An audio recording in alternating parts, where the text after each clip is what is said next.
Welcome to Campfire Right, our hub of tools to help you organize.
need to. Just gonna add a new map. That shouldn't be too long. Just want you to have a map to play the first part of the adventure.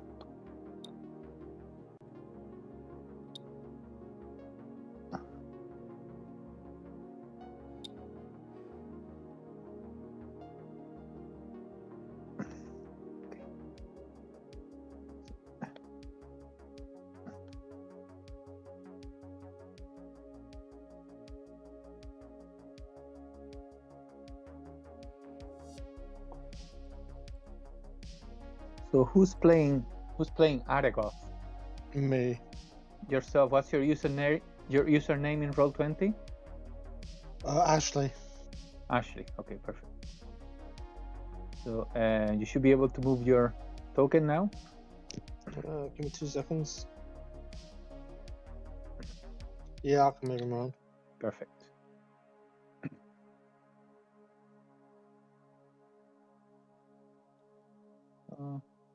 So Nikki, you should be able to move yours now. 1 sec. Who's playing Sariki? Any of you, or That is me. that's Octoscorp. you? You are Octoscorp, yeah. That's fine. Yeah. Perfect.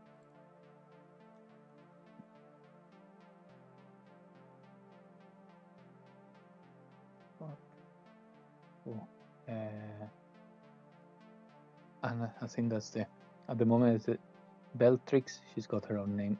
Her username is Beltrix, so it should be easy. And the next one is Koda. That should be everyone able to control the characters.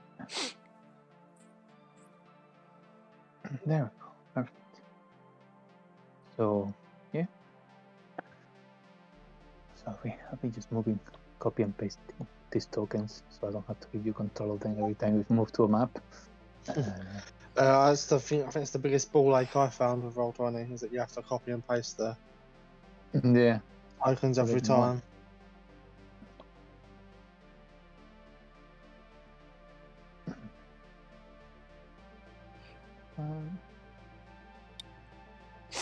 Yeah, I'm gonna be playing using my other half's monitor today for the play, because like I can copy the screen on it, and it reduces the risk that my computer will freeze. It's been That's fair. freezing some a few times. And I'm gonna apologize for the maps. The maps are not the best because this adventure came before they did maps that you can use on tabletops. They just had like a very whimsical map that I can show you later if you want. That's not really practical for play, so I had to build my own maps, and they're not very good because it's the first ones I designed. So I apologize if it's a bit. I completely understand your pain there, mate. Honestly. But they should be fine. I mean, they do the trick. That's what matters. Exactly.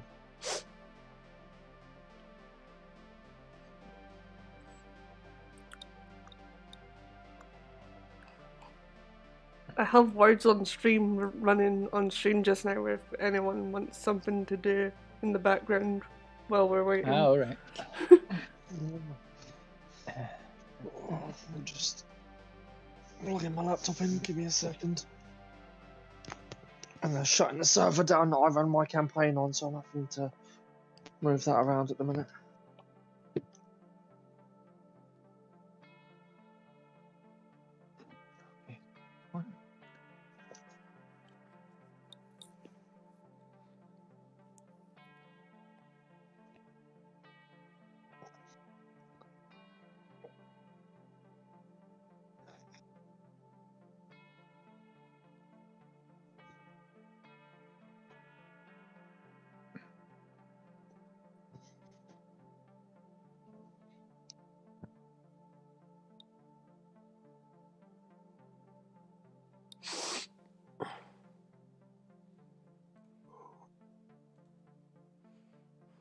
Oh, excuse me.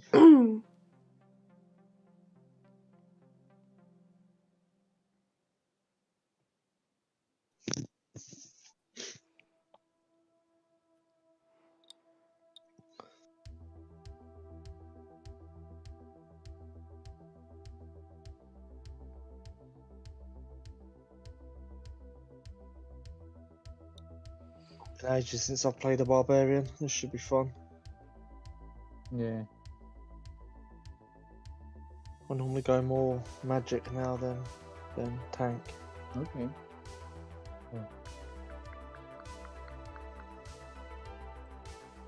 Yeah, I prefer, like, I don't play very often, so I'm not really much into like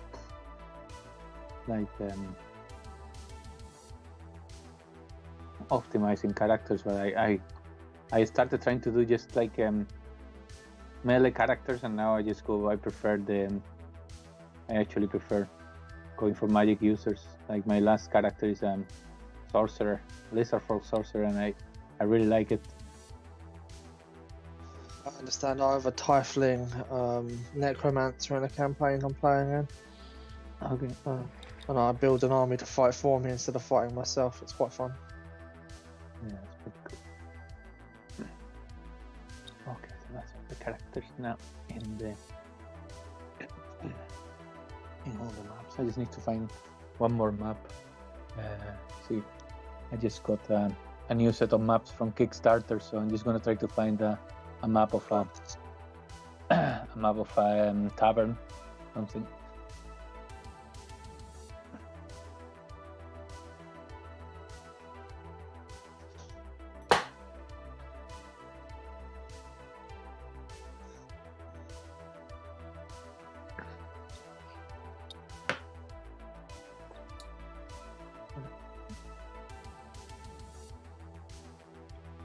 So guys, one thing that you can do, those of you who are on Roll20 already, you can just go to your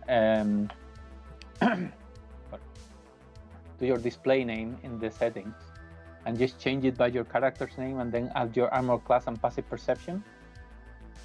Yep. That'll save me asking you every time. That's a so and so hit. Right.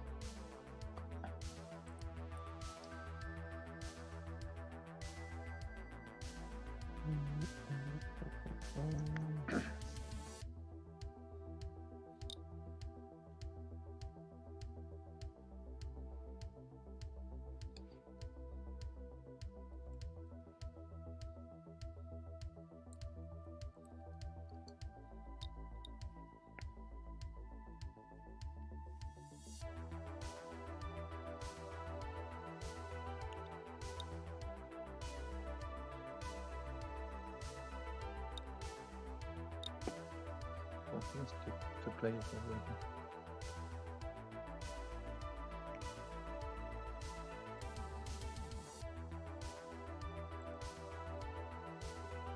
You want our passive perception, yeah? Yeah. Much.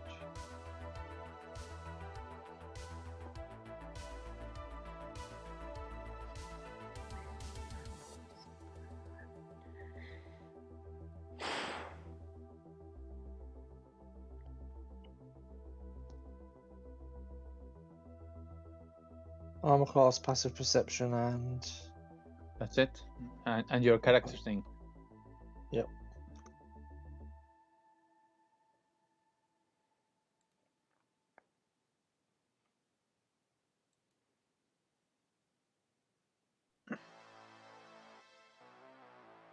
There you go. Thank you very much. No worries.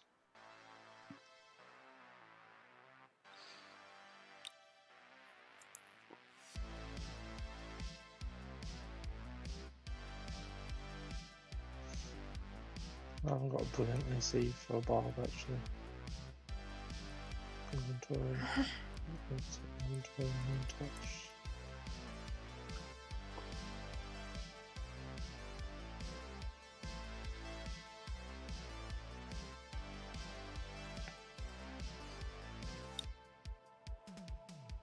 Ah, they're all swords.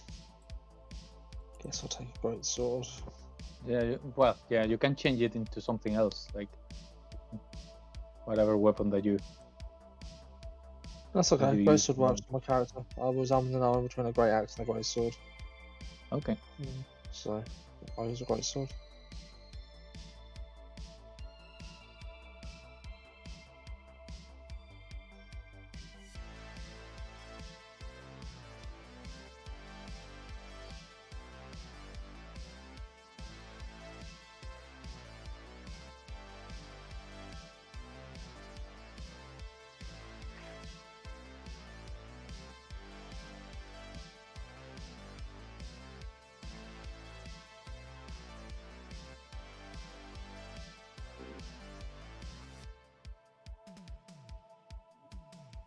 I feel like I should have put some more points into my decks. That would have put my armor up a little bit.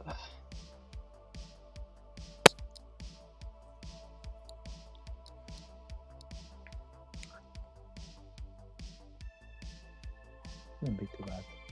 Adventure's more like quite it's good fun, like most of the time. Like should be fine, even if you got not too much text.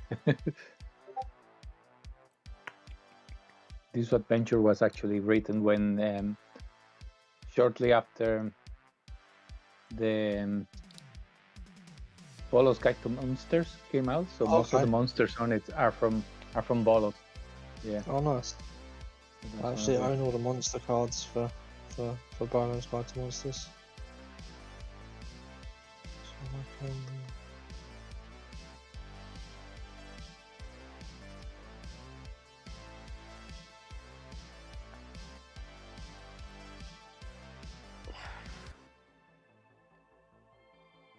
Oh, I've got that too, haven't I? I'll do that.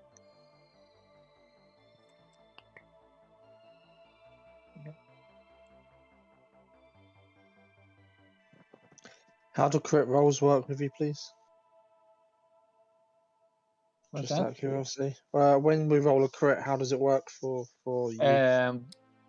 Well, it's just double damage. So okay. if you roll a crit, you just click on the damage and it should calculate it for you. Okay, no, I was just checking because I know some DMs make you roll a second second dice, so I'm just checking. Yeah, no, that's fine.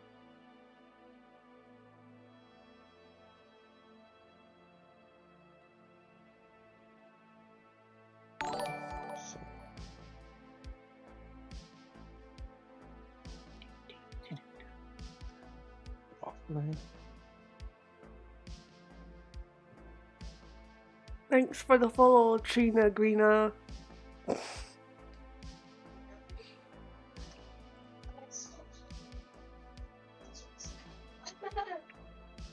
That's William, I'm not all the way over there, mate. I've not got the force. It doesn't move to me. Thank you. Thank you. Off the bed.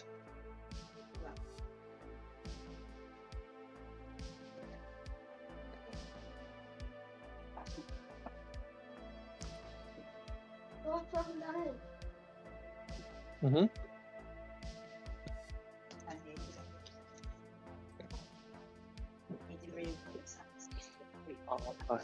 Okay. Sorry guys, I've got family in the background, I apologise. That's okay. I'll mute myself in a second. Where's being a parent, the day never really stops.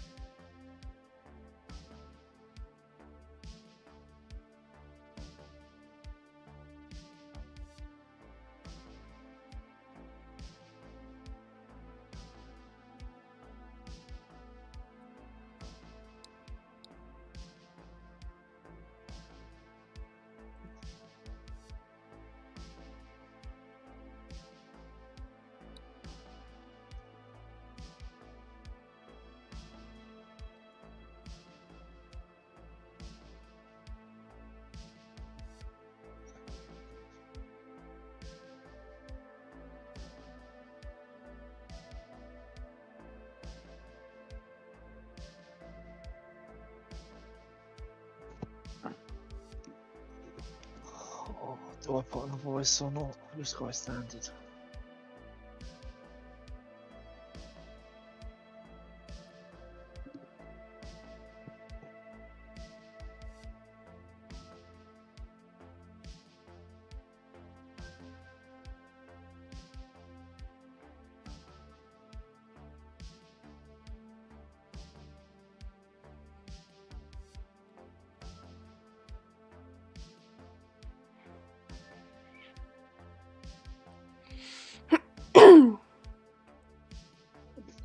Yeah, we left about 22, 27, so 25. That's 25 minutes. Yeah, I need to get out.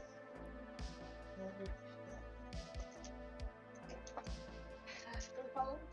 No.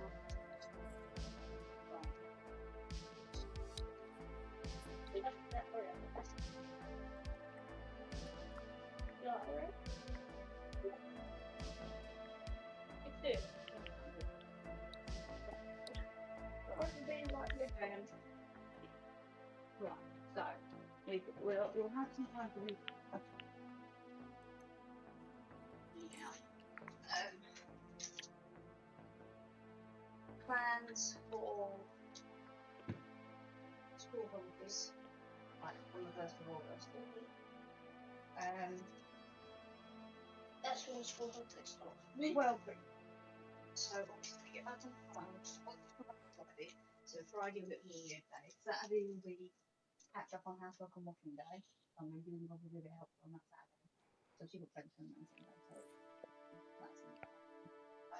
Also, my birthday Sunday.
Hello, American Mama.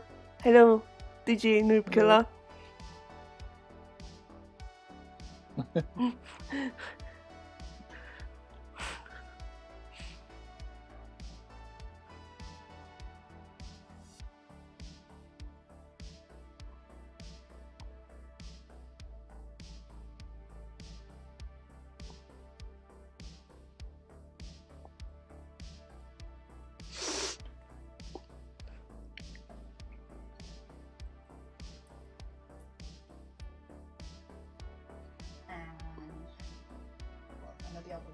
But before you work out with your friend, Oh, it's just nice not to DM.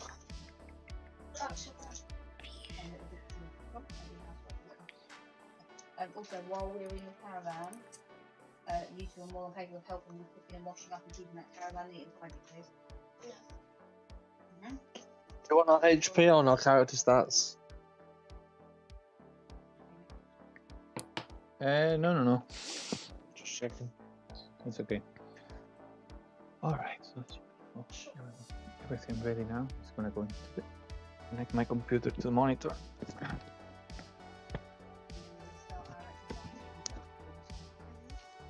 Yep, you can play this game as a viewer. Wait, so first January Monday? Yeah, I'm gonna have a New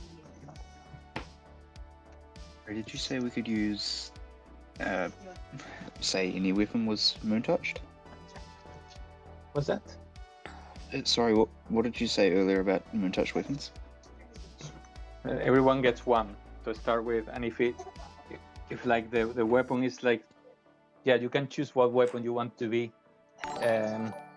one that you use normally. If like, because like, I think some of them don't count as moon touch in the. First of January is Saturday. Yeah.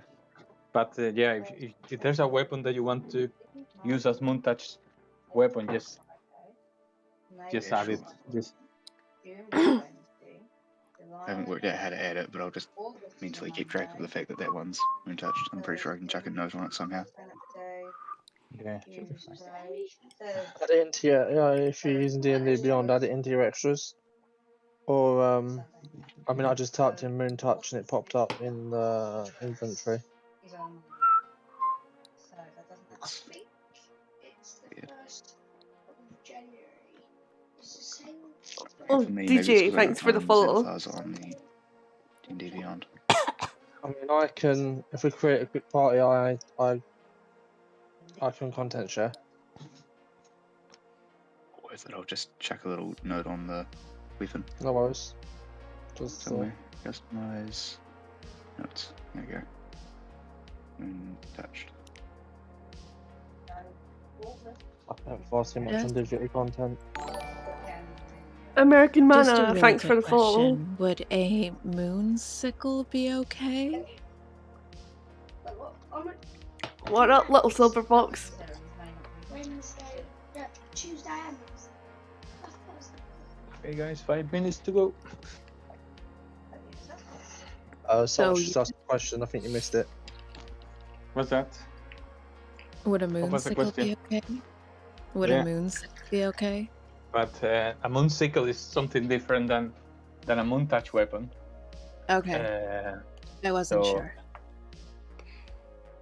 Yeah, so the moon touch weapon is just basically the same as a normal weapon. Like it doesn't have any kind of bonuses to attack and damage other than the ones that you got.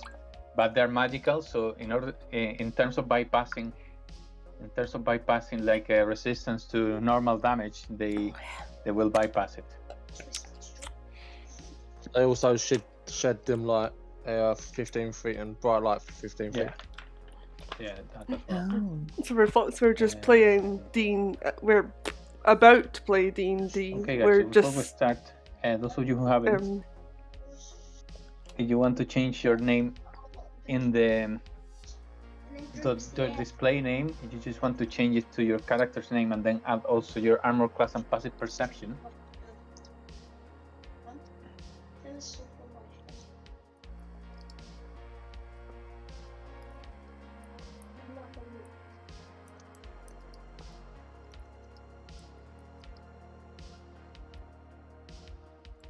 I'm sorry. Are AC and passive perception again? Yes. So Okay. yeah. Oh, which one tastes better?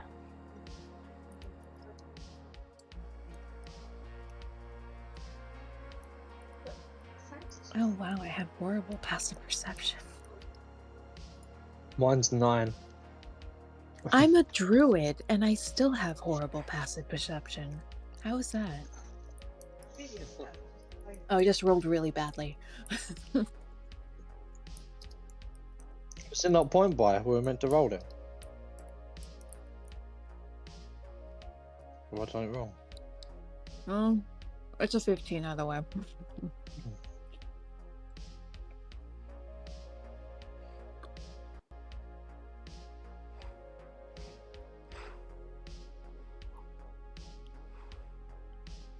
hi. Sorry, talking to viewers.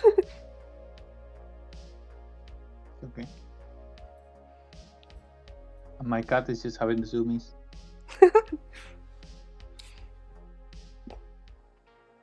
Just in case somebody was wondering.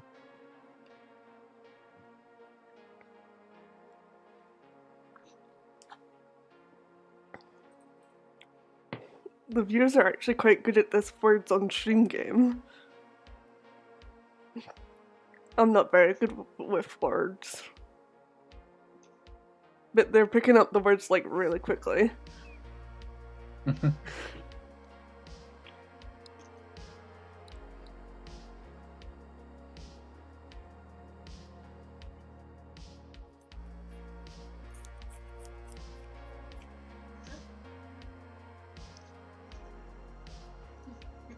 I'm helping Mum to kitchen tonight. I'm not doing that with you. It's neither of you. No, but I'm not tired. Okay, so we're missing one player. It was 5 today, wasn't it? Or Sorry, I missed that. are we missing one player? We're missing, is it Buddha, bruh? Yeah. Mhm. Hopefully he'll be here soon. His character is this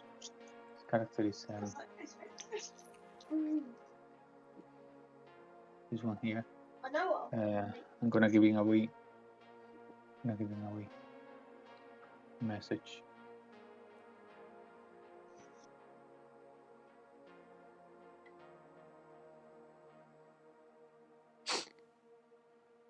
Mum, I'm not touching you, Mum. No? Because atoms never touch. We're made of atoms. So I've never touched you. Mum, I got it off the Jeremy Lynch. So he went, oh, sorry, why did you punch him? And he went, what officer? So said Atom was never touched. We're made of atoms, so no officer. I did not punch that kid.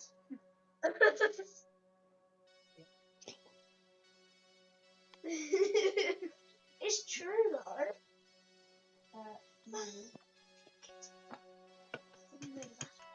Atom's never touched. I did not get you. He's not going to what?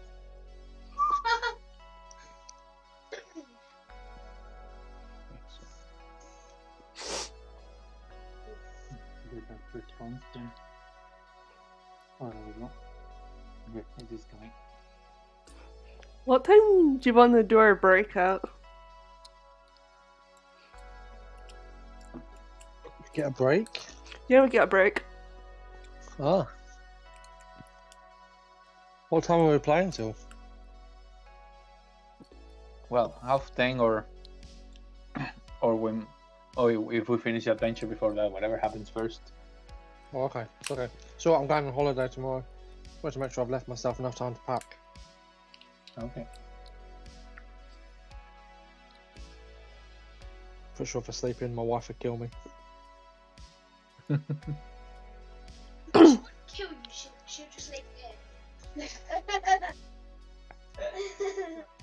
Make sure you don't finish at 3 AM. Now you're getting older, and you is clear from the same what you're going to do for the Sides. Okay, so I think everyone's Sorry, here. We just sorry, need I'm joining to. last minute. That's okay. Judge the times. Just need to join Roll20. I'm not sure. Once you're there, Nikki will give us the signal that we are live, so we can start introducing ourselves. I'm gonna change my name actually to the end so people can see that. Is the link for Roll20 in the chat? It should be, yeah. I can send it to you if you want. 2 seconds. I got it. You got it? Perfect. However, I need you to be not all the time. If I only ever get cast off when I was in the mood, this house would look a lot worse than it is. Yeah. Okay, cool. So, okay, so the three of you still haven't changed the names. But it's okay. So you just need Beltrix, Ashley, and Timothy to change your name to your character's name, and then add your armor class and passive perception. So, stupid question. How do I do it? So you go to the icon of a cog on the top right and click on it. So, icon of the cog on the top right? Yeah. And you'll see at the beginning, you see something that says display name. Sorry, I'm missing half of this. So. Okay, so the cog on the top right, you found that? No. So are you on Roll20? I am, yeah. Okay, so if you launch the game, you look at the menu on the right side, the chat box. Oh yeah, you see some icons at the top. It's an icon that looks like a cog. Yeah. So click on that.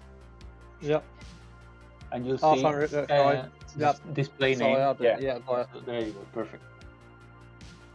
And just add your armor class and passive perception. Yeah, no worries. As well.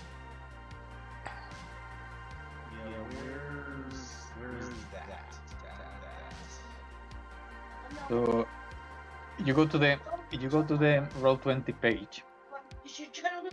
You see the chat box on the right side. On top of it, there's some icons, and one of them looks like a cog on the top right of the screen. Just click on that, and you'll see a section called Display Name. There you go. I changed that, but I'm talking about the AC and the passive. AC, that should be in the character sheet. So if you go to your character sheet, just go and look for your armor class, and then you should have a section called Passive Wisdom, Perception, and that's what you have to write as. Hold on. Sorry, this is the first time that I'm using Roll20. Okay, so for the armor class and passive perception, you don't need to look at Roll20. You just need to go to your sheet in the end beyond, Okay. and you should find there your armor class and your passive perception. Yeah. But do I need to add that manually onto D&D onto Roll20? No, you just have to go to your display name and just write, after you wrote Exos Thor, which is your character's name, just add AC and the number of your armor class, and then PP for passive perception and your number, and just press enter, and it should change your name. That's the place that Okay, yeah, when it says display, I mean, it's only showing my display name. It doesn't give me any sort of option for the AC classes. You don't need an option. You just type it in like the type rest it of in. them. You just type it, Oh, yeah. I got you. Okay, all right. Sorry. Pause.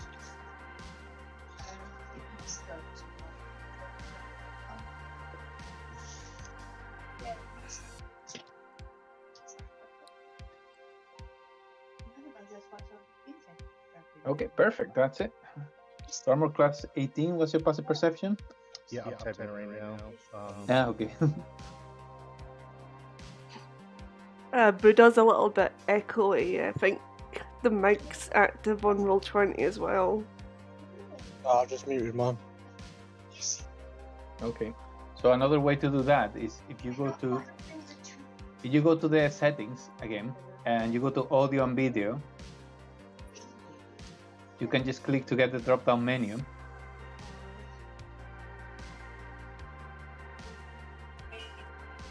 And then it just tells you others can see, hear, or see. I can hear or see, and you can put none on both, and then reconnect. That should eliminate any echo.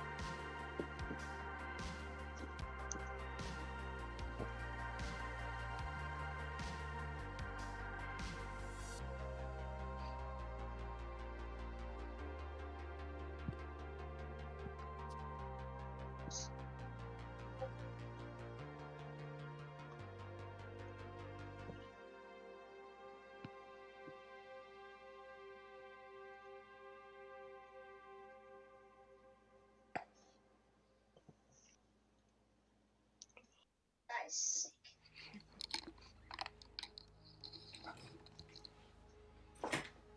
Okay, you find that?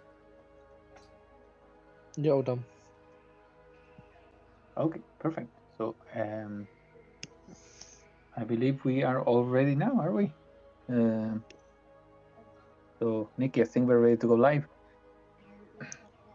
Oh, memories. I wonder what the next has got.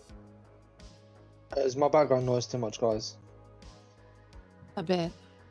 I can move.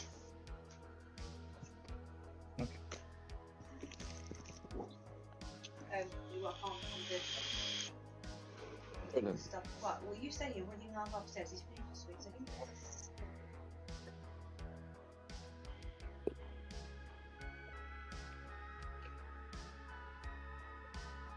when I look down, I think I've got children's things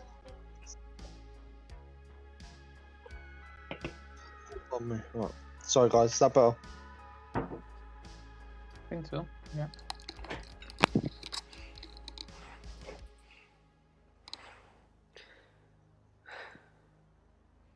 Okay, yeah, that's better, definitely. Sorry about that. So, don't worry, it's okay.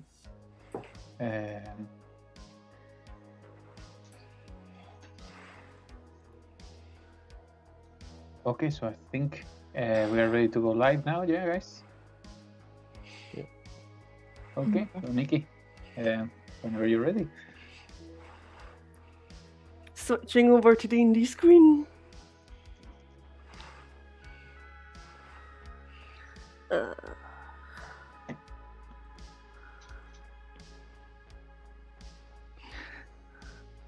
That's us. Ready to go. Okay. Okay,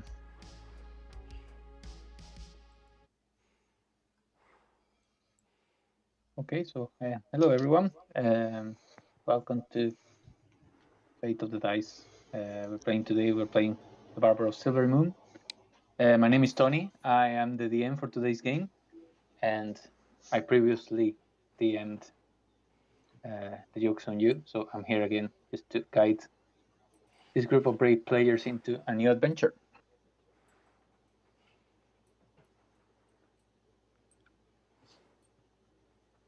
So who would like to introduce themselves?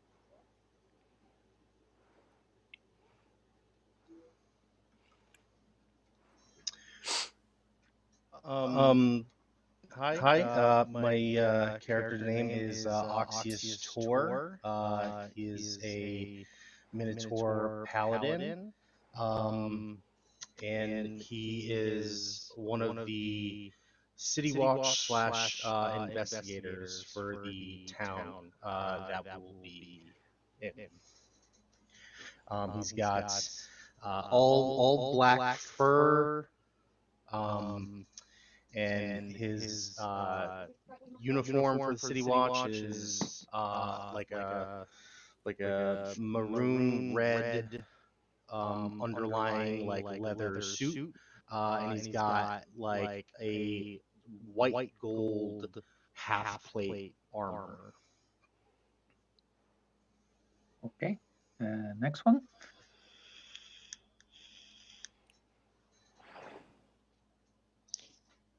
Hi, my character's name is Argoth. I am a Goliath barbarian with grey skin and black tattoos on every inch of his body. Perfect. Okay. Well, seems that we're following the order from right to left. So Beltrix. Oh, hello. I'm not a Goliath or a Minotaur. I'm a little gnome girl, tiny. She is a circle of forest druid. So she likes nature. Her hair is a very mossy green, but it's most likely because she hasn't bathed in a while. So excuse her.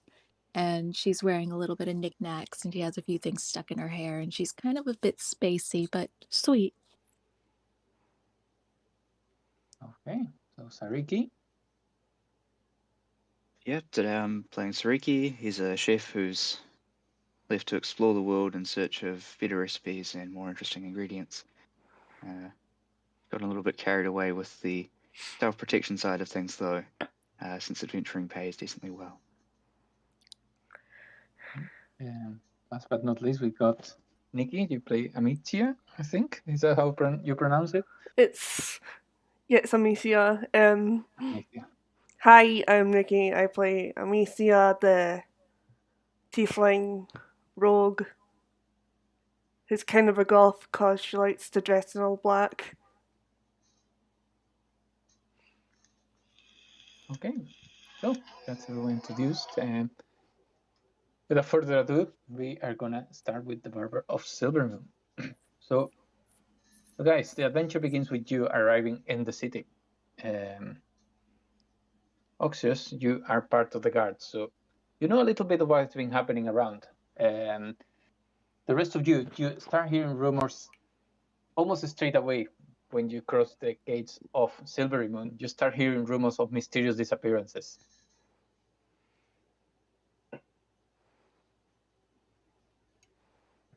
When you first ask, you hear how some people have never been seen again, and some of them have returned. And bizarrely, they return like with their hair cropped, color, and style in the most exquisite ways. Ooh. Axios, you seem to recall that there's several barber shops in town, but like obviously you still don't have enough details to like start throwing accusations at the first barber that you see.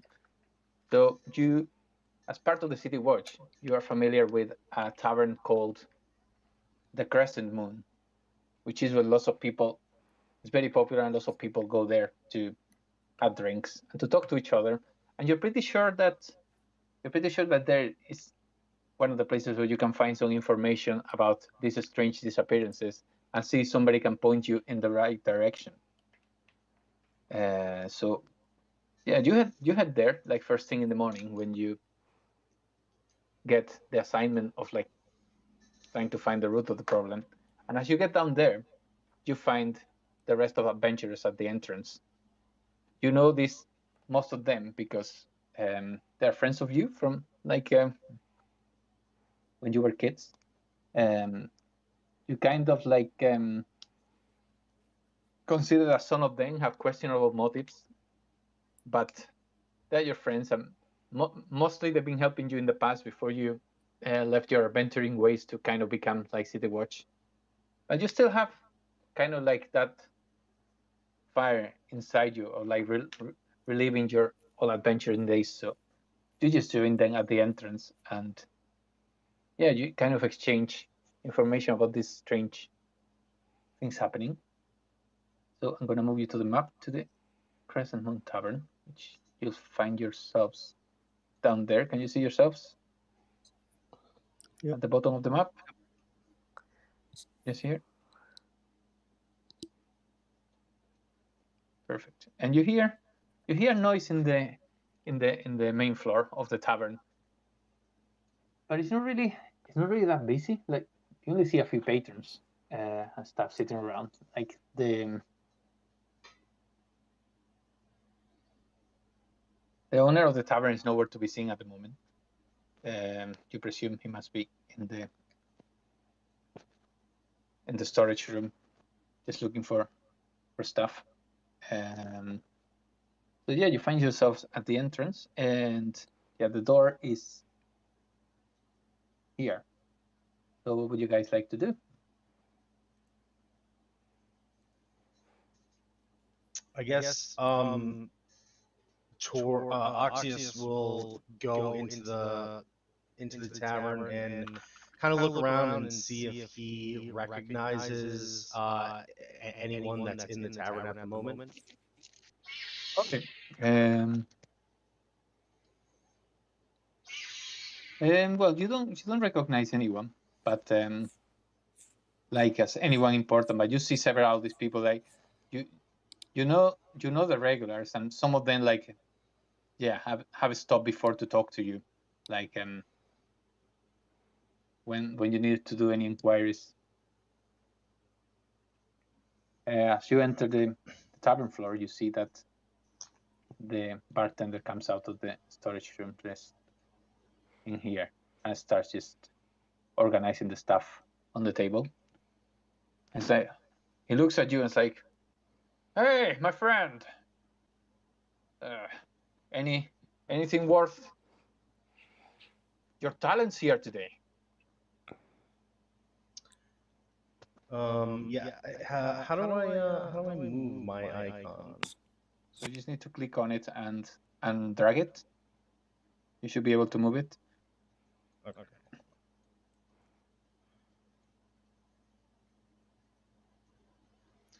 This thing's giving me a hard time here. Hold on.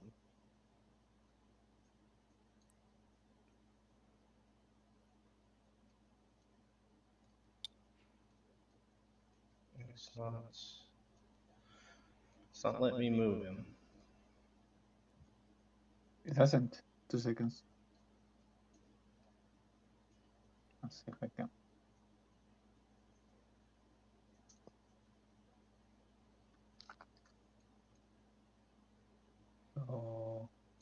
Oh, there you go. Sorry. You should be able to move it now.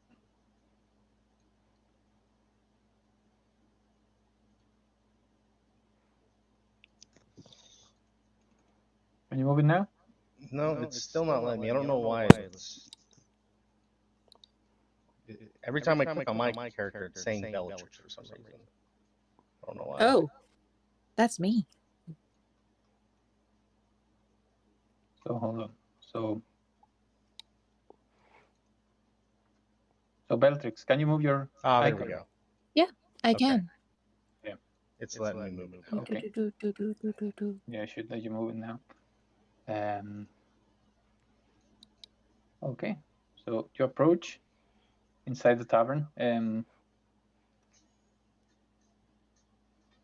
Yeah, I'm gonna go up to the barkeep and be like, yes, I'm here to get any information I can about these mysterious missing persons, and if you happen to know anyone that has returned from being missing, if you could point me in their direction, I'd very much appreciate that. Okay, so make a persuasion check.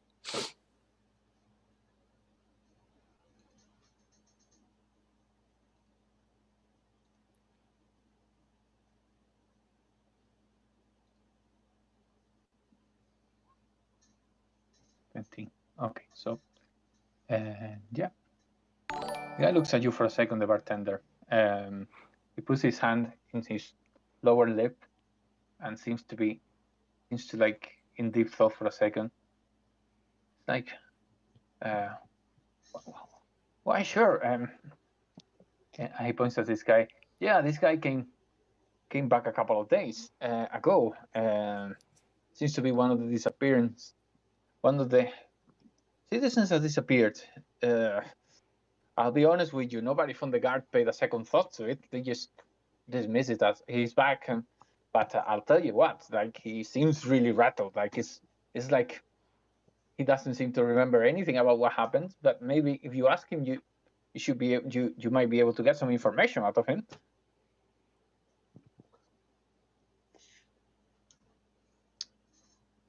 And where might he be?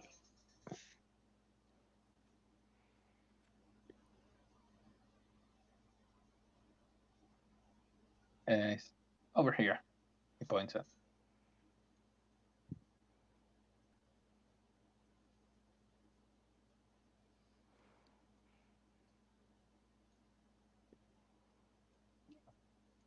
Okay, so yeah, he just points at this person over here. Can you see the green circle? Yeah, this guy right here. Yeah. Okay. You get there, and as you get there, you realize like the hairstyle that he's wearing is like it's kind of like really really well done, but it looks like you don't need to be like an expert to know that it's pretty out of fashion, and like the coloring, his hair you can also tell that it's dyed and it's like outrageous. It's kind of like purplish, and he's drinking beer and he's talking to this person here. They're just talking about like trivial matters, as if they knew each other. But you see that he's got like kind of like his eyes look like not blank, but as if he was staring into the distance instead of paying attention to the woman in front of him. Algorth's going to take this moment to enter the tavern. Okay. Oh, what's a Goliath got to do to get a drink around here? Heads over to the bar. Do that, the bartender goes and tells you, "You have to come to the bar, my good friend. Are you looking for just beer or something stronger? Something stronger, like for people like you." What do you have to offer? I got some absinthe at the back. Oh, And you take that? oh, that sounds good to me. I'll take 5. 5 bottles or 5? Are you sure you can deal with that? And just get blackout drunk. Ah, I'm a Goliath. Of course I can deal with that. Okay, well, it's 1 gold piece per glass. You happy with that? Yeah, that's fine. Okay. He goes just to the storage room, and when he comes back, he's got like a tray with 5 glasses, and just puts it in front of you. Yeah, you can smell the alcohol like just from the distance. You don't even need to lean forward to smell the glasses. Oh, It's really strong smell of alcohol. That smells good. Hand you over 5 gold. Okay. Thank you. You might want to sit. And he points at one of the stools. I sit on one of the stools. Okay. So Argoth is sitting down drinking absinthe. Oxus approached the person that the bartender told him about. seems to have returned from being like from a mysterious disappearance. What are the rest of you doing?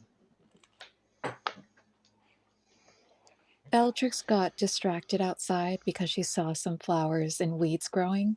So she was kind of fiddling around with them, but eventually she'll make her way inside. She'll kind of prance through, dance around, look around, twirl unnecessarily, and then she'll probably see the green liquid that Miss Goliath is drinking and look at it curiously, like, what's that? What's that? What are you drinking?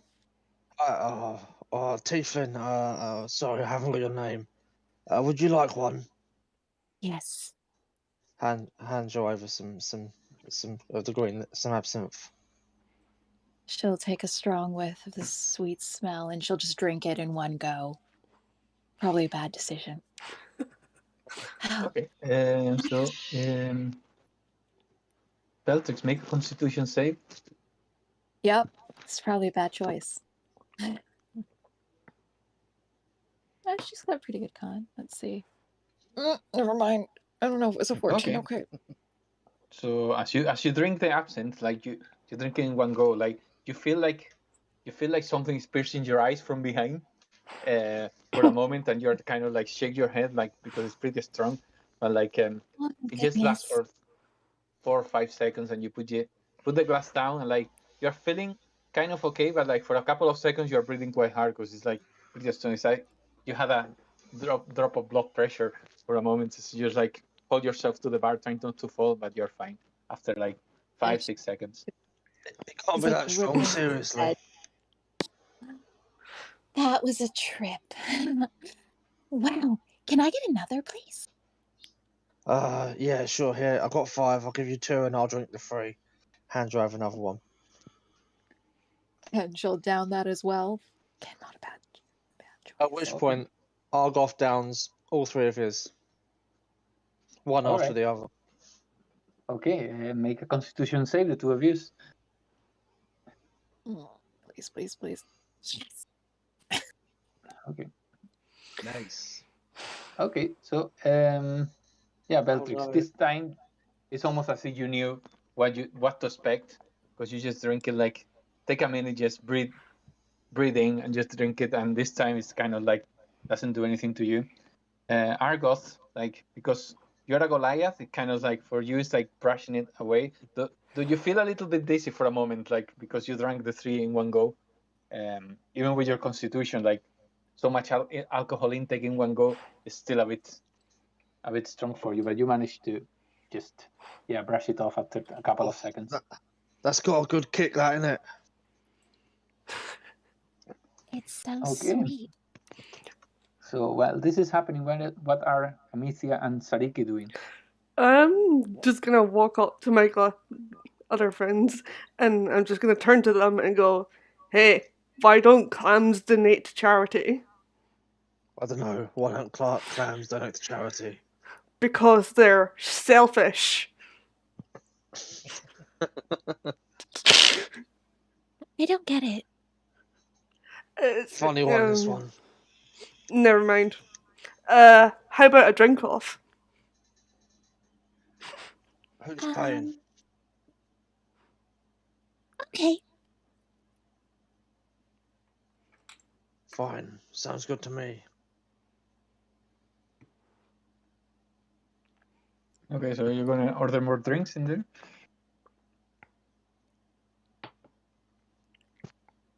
That what's happening? Yeah, I think we're getting more drinks. Okay, so how many would you like?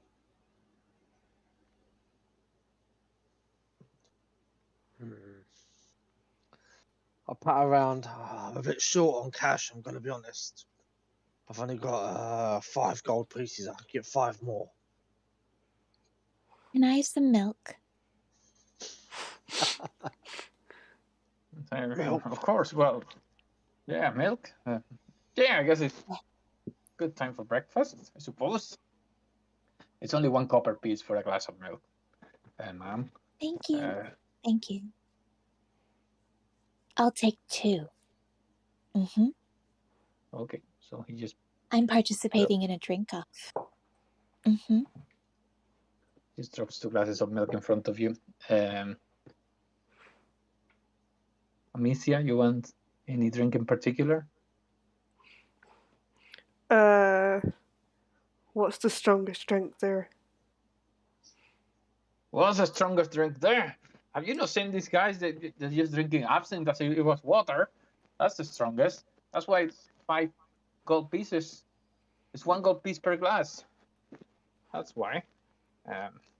Not many people can afford it, and certainly not many people can resist the amount of alcohol that it has. I'll give that stuff a go. Okay, well, 1 gold piece is your funeral, my lady. Just pour some in front of you. Any more for you, good sir? He just looks at you, Argos. Barkeep, I didn't get your name. Oh, and Johan.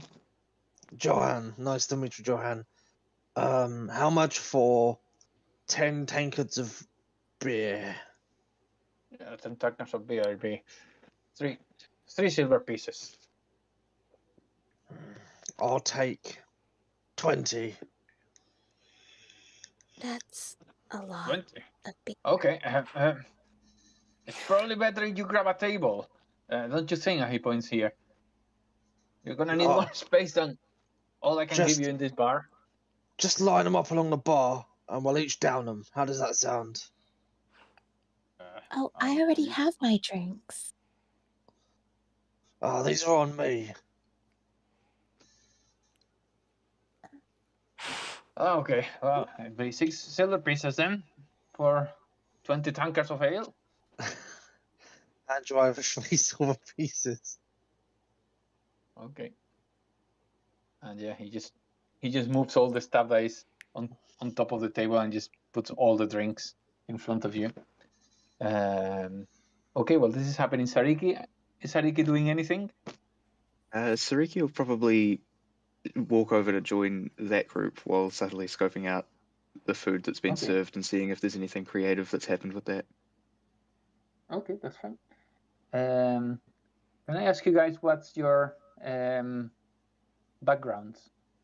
Your character background? Give me 2 seconds. I'm just removing and adding silver pieces. That's okay. Sariki is a guild artisan. Okay. I've got the criminal background. Which one? Sorry? The criminal spy background. Criminal spy background. Okay. Bellatrix a hermit. I took military soldier.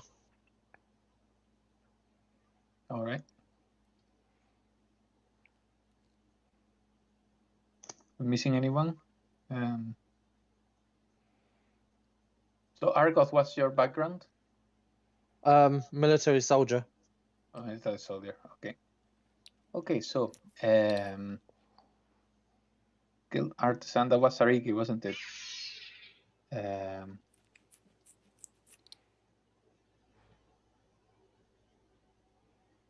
So Sariki, as you walk to the bar, you hear these 2 people there chatting.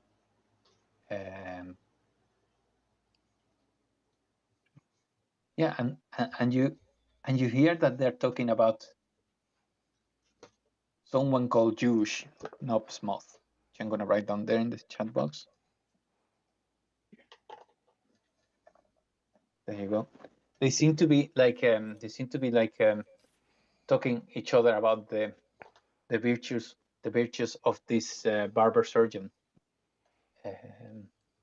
Yeah, and they seem to be like kind of like at the same time they seem to regret that he's short on money.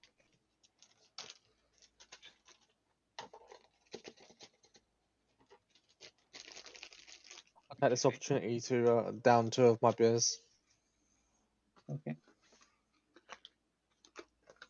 Okay, so as you're doing that, I'm gonna go back to Oxius. Oxius, you approach it. You approach this guy as Johan the bartender told you. What would you like to do? He's gonna walk up to him and be like, Excuse me, sir. I've heard that you have had an encounter with possibly the person who's been kidnapping people around here. Do you have any information? What you saw, what this person may look like, where they took you, anything like that? Sorry. Kidnapped? No, I wasn't kidnapped. I just fell asleep, and I just fell asleep here, and then they told me 2 days later they found me lying down on the road, just at the city gates. You fell asleep in this bar. Yes, I did. Or was it in this bar, or was it in the barber shop? I don't remember. All I know is I woke up and I had this fancy hair, which I don't really like, but I had no idea. I don't know I don't know how this happened. Like I say, I fell asleep and then I woke up and I was at the city gates lying down. Do you know what barber do you frequent? Well, there's many. Jewish is a good guy. He's very good. He's a barber surgeon. Very, very important. It's just he's just a bit sad. He's like, because his wife passed away like not too long, a couple of months ago. Yeah, it's just a shame, but like I don't know if he's got it in him to kidnap anyone. If that's what really happened, you will have to ask him. Does he have anyone else that's working there that maybe knew?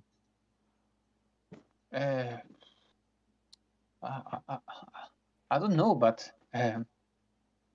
maybe one of he points at these people on this table. Maybe one of them, they know him well enough. Maybe one of them can give you some information about that.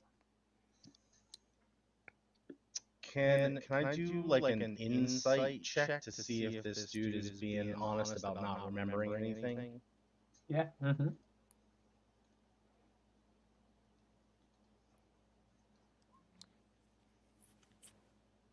Yeah, he seems to be telling the truth. Make a medicine check as well if you want.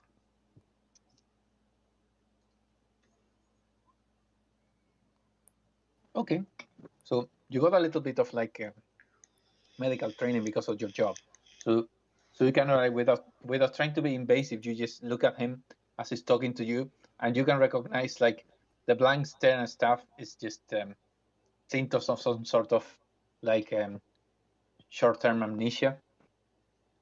So yeah, that reinforced with your insight check tells you that yeah, he's definitely telling the truth. Okay. Very well.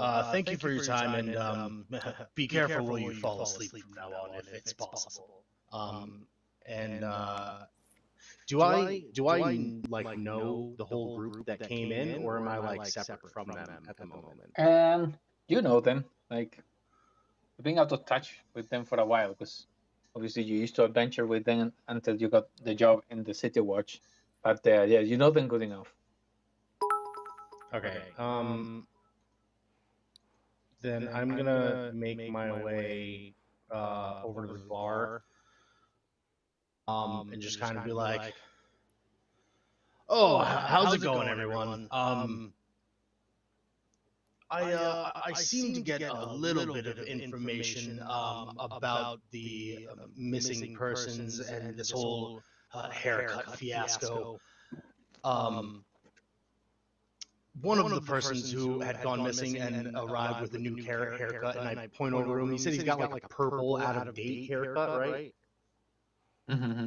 Yeah. So I'm gonna just point over at him and be like, he seems to frequent the barber named Juice, but there's another group of people over here, and I'll point over my shoulder at the other table, and be like, apparently these group of fellows may know a little bit more about the situation.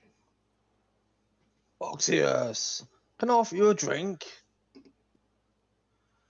Oh no, I'm on the job right now.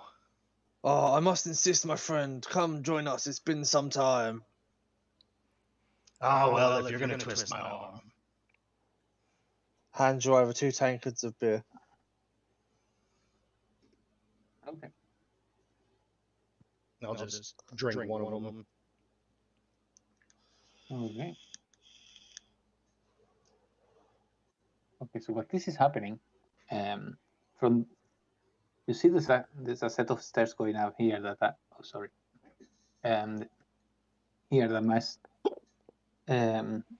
lead to the rooms that people take here for the from the inn and tavern for the night. You see from down there, from up there, you see this person appear. He looks like a halfling, but yeah, he's got this really shady appearance around, and he walks this way, just past you, and as he just passes, he points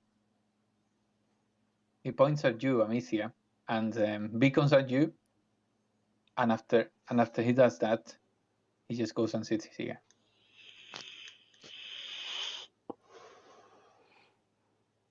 I'll go to theirs. I'll be right back. Then I'll go and join them at the table and be like, I assume you wanted to talk to me. Yes. I see that we are both in the same trade, aren't we? Yeah, that cloak you're wearing, it's a bit too obvious, but I suppose you trust more in your reputation than in subterfuge, don't you?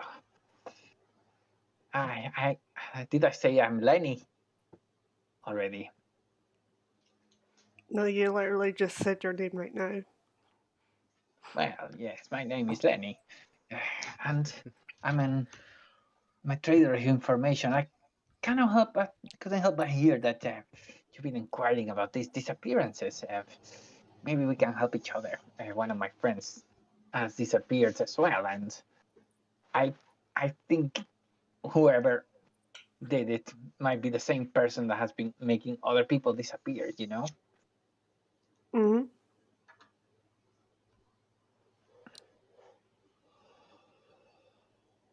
So what do you say? Are you interested?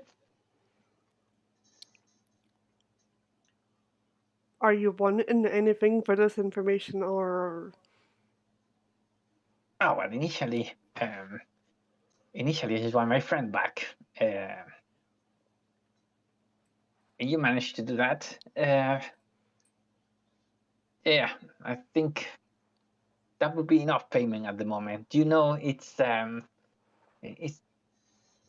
not good for our trade that people like this are kind of like making others disappear, and it's not us. You know what I mean? I do. Yeah, well. I think you've been inquiring about Juice. You know, yeah, he's been. He's famous for like not being good with money. You know, he's got since since his wife Giselle passed away, he's been buying all this kind of stuff, like to make new dyes for hair, and to buy expensive gifts to his daughter Mops. Recently, I heard that he took out a loan of 10,000 gold pieces to buy a flail snail. He seems to be using the secretions of the snail to produce these new dyes. I don't know. I don't know much about like who he took the loan from, but I heard some darklings are around, and they're very famous for being money lenders. So I might be able to set up a meeting with them, and you might be able to follow the money and see if you can get more information about that. That would be quite helpful.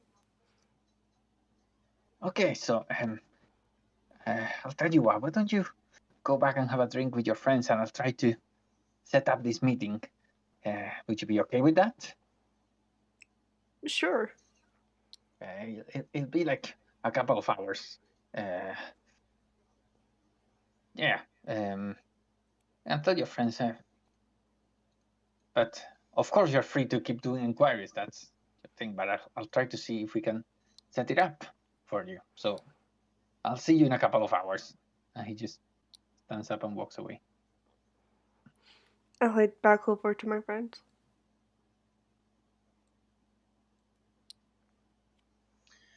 Would I have recognized that this person was on? Because you said that you're a criminal slash spy, right? Yeah. Okay. Would I have like noticed this interaction? Yeah. I mean, it wasn't that he was trying to hide it. Like used to be this kind of like yeah, for you, Oxius, that you're part of the City Watch, you recognize as the kind of person that kind of like is gonna cover as a legitimate businessman, but like everyone knows that he's got a business, some sort of shady business on the side, but they just turn a blind eye because it's kind of like not making more damage than it would probably do. So like yeah, he just walks around as he pleases, basically. Okay. But so he'll say, yeah, you would all see the interaction. So I see that you still have some of your shady connections there, and I'll kind of like nod at the dude who just left. Be like, any useful information for us? Yeah, there was quite a lot of useful information, and I'll just relay the conversation that I had up with that guy with the party.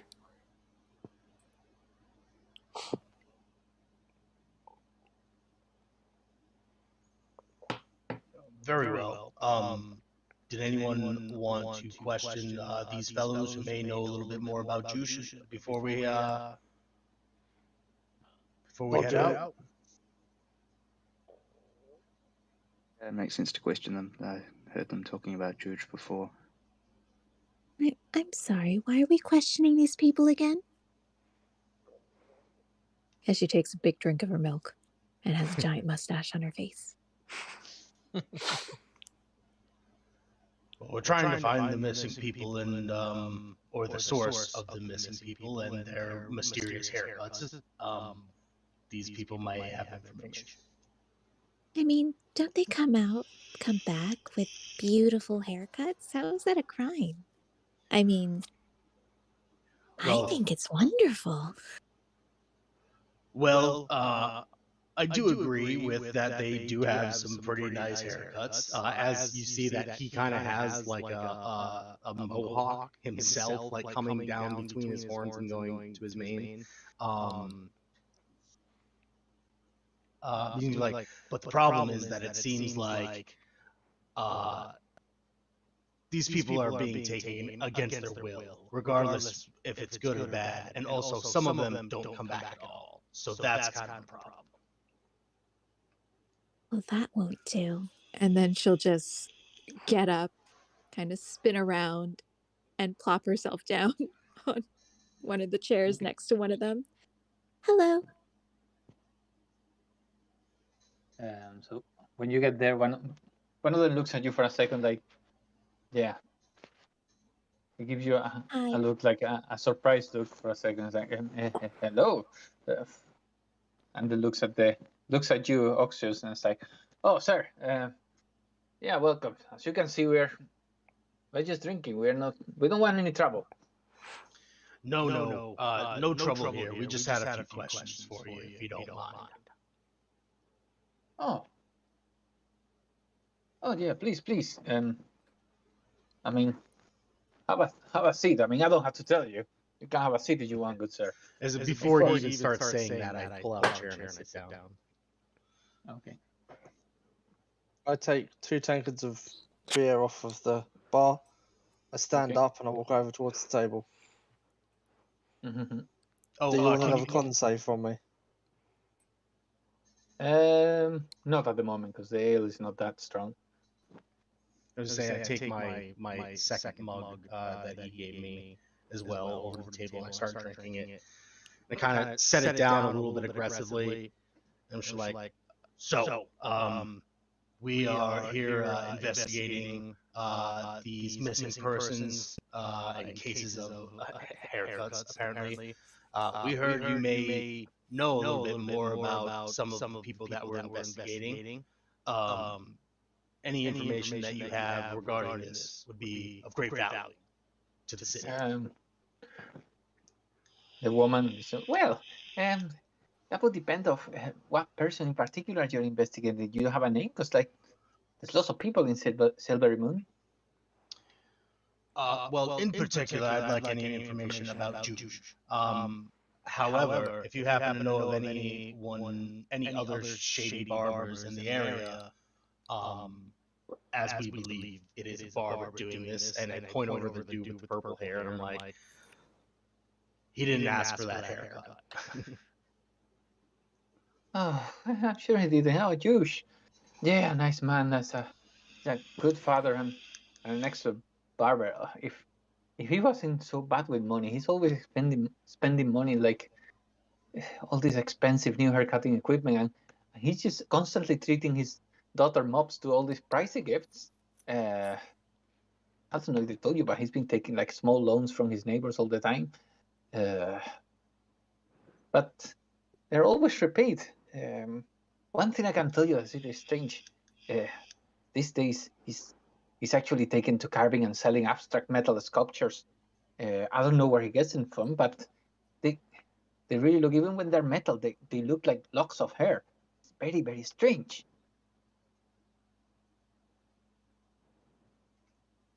Right. Okay.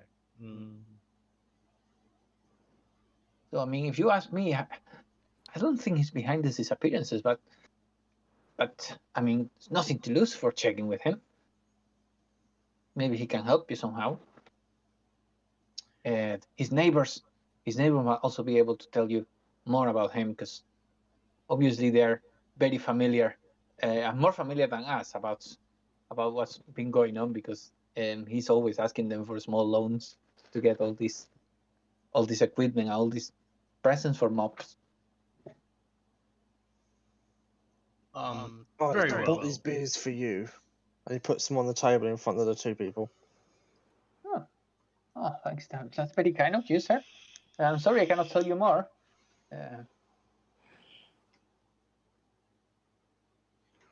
You don't know of any other barbers in town that may be doing anything nefarious?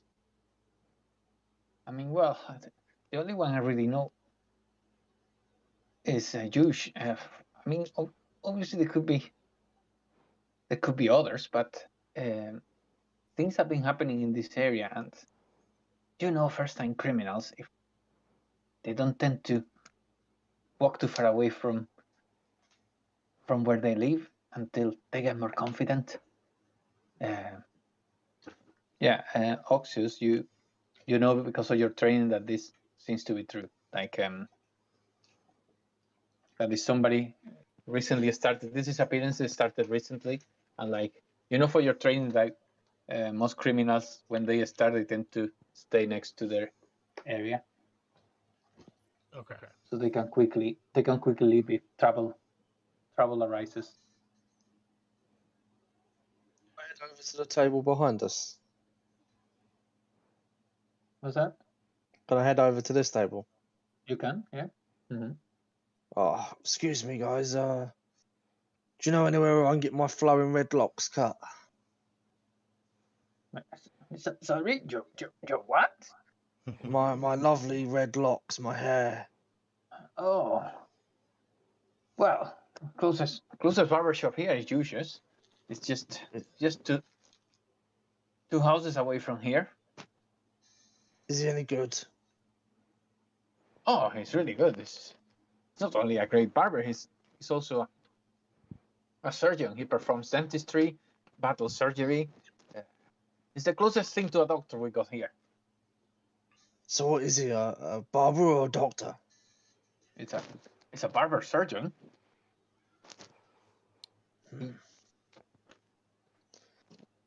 Okay, I'll give him a go. Are there no any other barbers around here? I mean, And I there lean in certainly on the are, table. but like, why would you choose to go further away if you have one here? Well, I just want to shop the market, get a feel for it. Well, yeah, there's another one. There's another one in the high street. What's his name? Yeah, it's Lawrence, I think. Lawrence. Yeah. Is he any good? I mean, he's okay. He's mainly a barber. He's not got any kind of surgeon training like Josh, but like yeah, some of my friends go to Lawrence's shop and they're really happy with their haircuts. Yeah. I'll chuck him a silver piece for the information. Yeah, thank you. Okay, so after a couple of hours doing inquiries, you see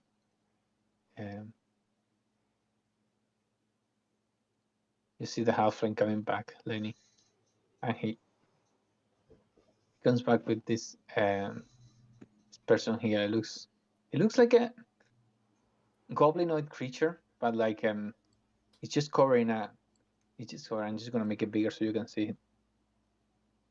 Yeah, he's just dressed mostly in green, and he wears a cloak that conceals his face. But yeah, even when he's got goblinoid like features, you see that his face is pale as ash.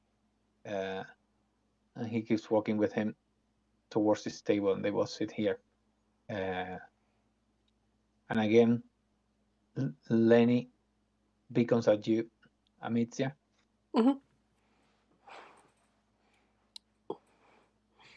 I'll head over to them.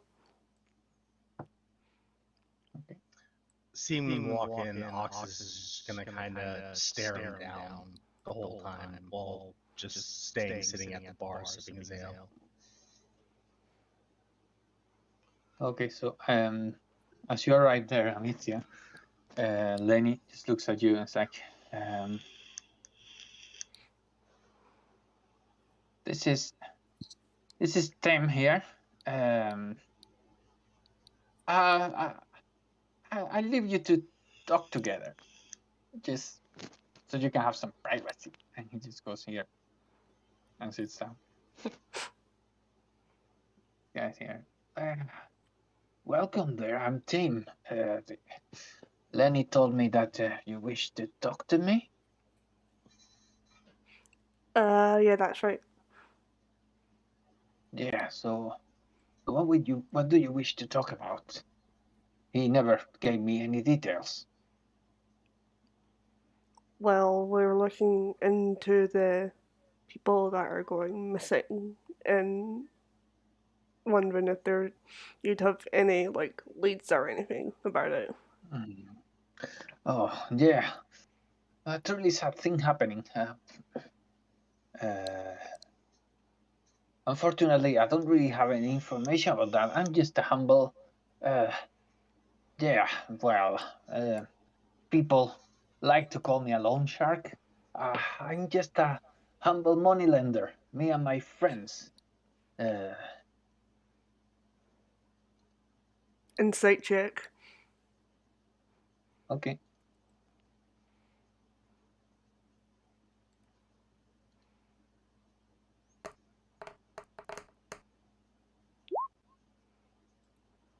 Okay. So to you doesn't seem to be like he's lying. Make a history check as well.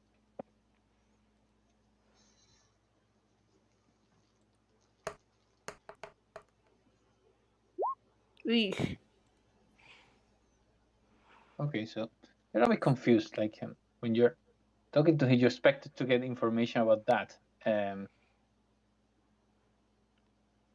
you're trying to remember the conversation you had with Lenny a couple of hours ago, but you seem to be a bit rattled by the fact that he's telling you that he doesn't know anything about the disappearances, and like that he seems to be telling the truth. And he's like, you see that he's got the tip of his fingers like pressed together in front of you, and he's like, sorry, are you feeling okay? Sorry, so let me get this straight. You came here with, like... You really don't know anything about this at all, do you? No, I thought that you wanted to borrow money or something. He's like,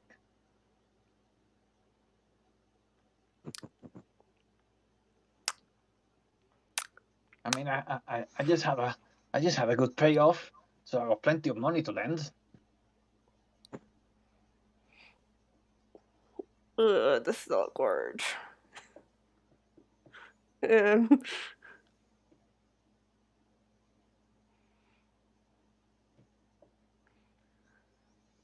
I probably wouldn't be able to overhear this conversation, right? I'm a little bit too far away. And yeah, no. Okay. It's a bit far away for that.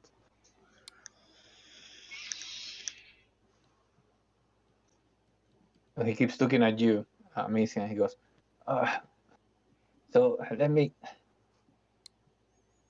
to use your own words, let me get this straight. So you don't want to borrow any money? no. Okay, so excuse my question, but what are we doing here then?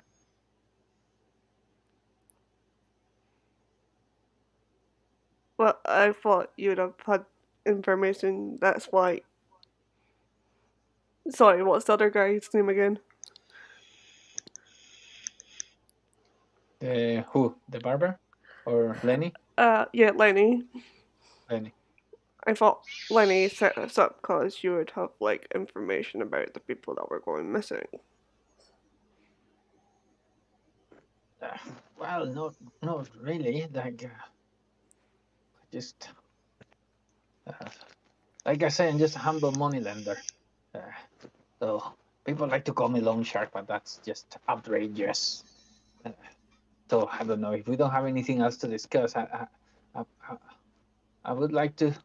I would like to be left alone, if that's okay. I will leave you alone, and I'll just walk back to my friends. Bellatrix, can I offer you another drink?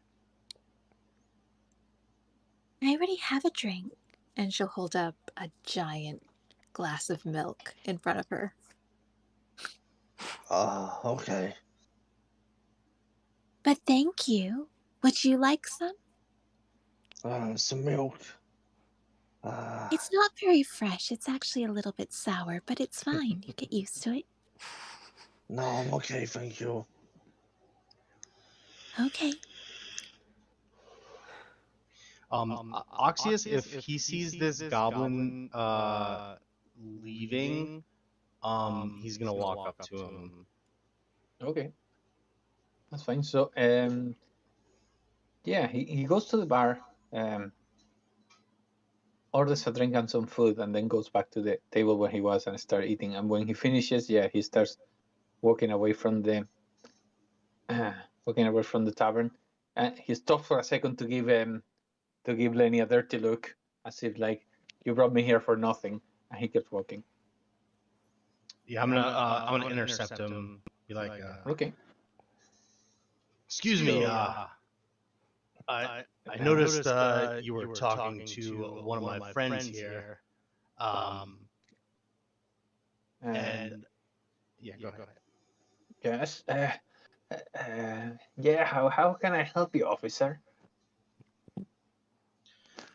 Well, if you don't mind, I have a few questions for you, and I'd appreciate your utmost honesty. And can I like kind of put my hand on my weapon and just be like and do like an intimidation on him? Yeah, go for it. Okay. So he looks at you, at your face, and then looks at your hand in your weapon. He's like, well, I wouldn't like to disappoint the city watch, like offering any kind of resistance. Do you want to speak here, or do you want to sit down? What would you like to do? I'm happy to answer your questions. Yeah, I'll kind of point at an empty table and just be like, follow me. And I guess we'll go over to one of the empty tables. I'll also like kind of look back at the group and like nod for them to join us if they want. Okay. Sariki will take you up on that offer. Can I offer you a drink? Sariki? Or is it Sariki, sorry? Yeah, sure. If you've got 3, he'll give you 1 silver. No, don't worry about the money. It's on me.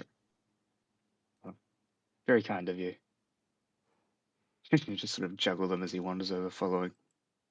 Okay, so Oxius, where are you guys gonna sit? I guess we'll take it over to like this table over here. Okay. Barkeep. Yeah. Anything left on the bar, hand out to the patrons. It's on me, guys. Okay, so as you sit there, Lenny here, he goes. He looks at you for a second. He goes, "Yeah, sit down. It's free. The seats are free. Feel free to sit down." Straight after you sit in there.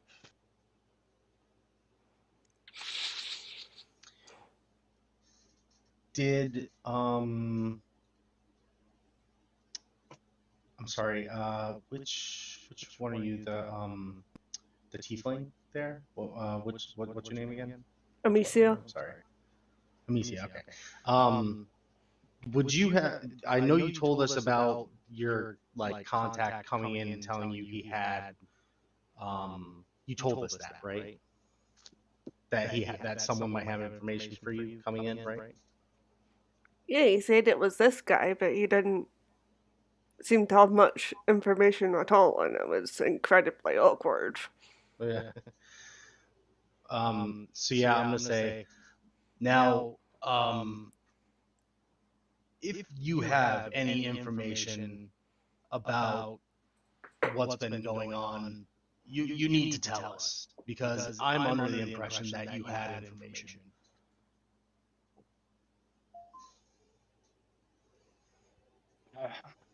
Well, I don't know. I know people have been disappearing, but I have no idea of why. Like I say, I'm just a humble moneylender. Can I do an insight? Yeah. There we go. Yeah, he seems to. I mean, he's telling the truth. He doesn't seem to. But like, you also notice that when he's talking about him being a money lender, it's like that he's not. He's kind of like just mentioning that, but it's almost like he's got something to say that he's not letting out about his job, basically, as a money lender. Lenny is sitting at this table with us still, correct? Yeah. Okay. I'm gonna look over at Lenny and be like, "Is this true? Did you bring us someone who doesn't know any information about what we're trying to investigate? Because that seems a little weird." He looks at you as like, well, and he looks at Amicia as well. It's like, well, Amicia. He looks at you with contempt, and he goes, well, I guess news travels fast here. Yeah, I thought I told you that my good friend Tim here, he's he lent money to Jush. You were talking about Jush. Jush took a loan of 10,000 gold pieces from here, my friend Tim, and I thought that would be of interest to you. Oh, okay, I see. Has he paid you back yet? So that's why you thought I had information. Well, has he paid me? Well, yes and no. He didn't pay me, but I can tell you that there was a mysterious rich woman. She was human. She arrived in town not too long ago, and she offered to buy the debt from us. So yeah, basically she gave me the money. So yeah, you could say that he has paid me. So he has paid you through like a third-party benefactor, essentially. Yeah, well, I don't really know if they know each other. I think she just offered to buy the debt. So she gave me the money, and now she's gonna. I guess she's gonna claim it from him, but she disappeared. Like as soon as she paid the money, she disappeared, and I haven't seen her in town again. Did you happen to catch her name? Oh, she never gave me a name. I can only tell you that she was, for a human, she was quite beautiful. The only exception was she had like a horrible false teeth. Yeah, all her false teeth were like, I think they were crafted of iron, and I don't know why they were painted of rust red. So it was a bit unsettling. As he's talking, I'd like to reach to my halberd, touch the rune that's inscribed on it, and make an insight check. Okay.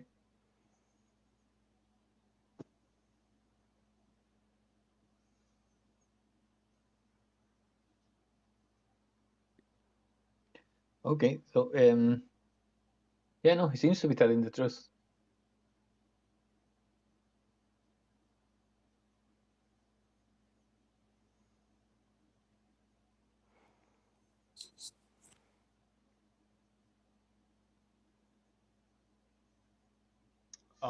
Her hair, did it look well groomed? Or freshly cut or dyed or anything like that? Yeah, I think so. Like I say, she was wearing all these like fancy furs and a very nice dress. Yeah, I think she looked like the type of person that likes to be well groomed. You know about these people. They have a reputation to keep, and that comes to even to the hair, to their like image.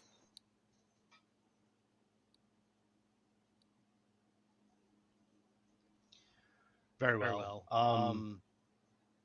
Have you seen Jush at all around very recently? Yeah, he's still in his barber shop.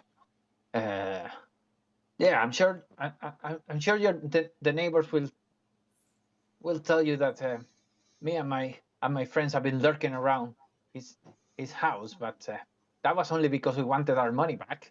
We didn't mean him any harm. But since that woman paid our debt, we stopped pestering him. I'll take this opportunity to leave the tavern. Yeah. Mm-hmm. Said the barber's shop was 2 shops down. Let's go see. Yeah, I think getting the kind of getting probably as much information as we're gonna get. Archie's just gonna be like, very well then. Thank you for the information. I think we'll go speak to Jush now. And just kind of nod at the rest of the group to see if they agree or if they have any more questions for him.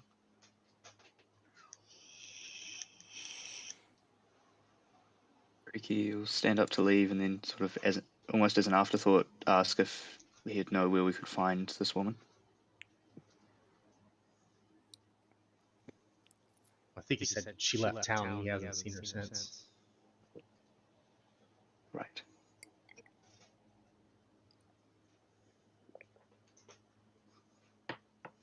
Bellatrix is still sitting away from everyone else. She's still at that other table, probably eating off the plates of people that she doesn't know, drinking her milk, and then she sees everyone leaving, and she immediately starts gobbling up what's in front of her, even though it's not hers. And she'll be like, "Thank you so much for the meal. Bye." Just walk out.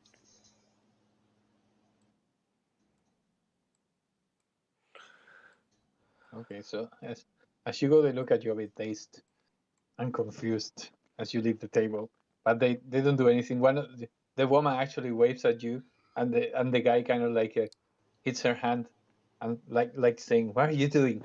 She just ate all your food." She did eat all her food.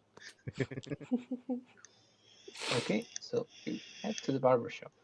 I'll pass you to the next map, and you get there. Oh, As you get there, you see the entrance, and you see that there's a sign here that says open, and you can see there's kind of like a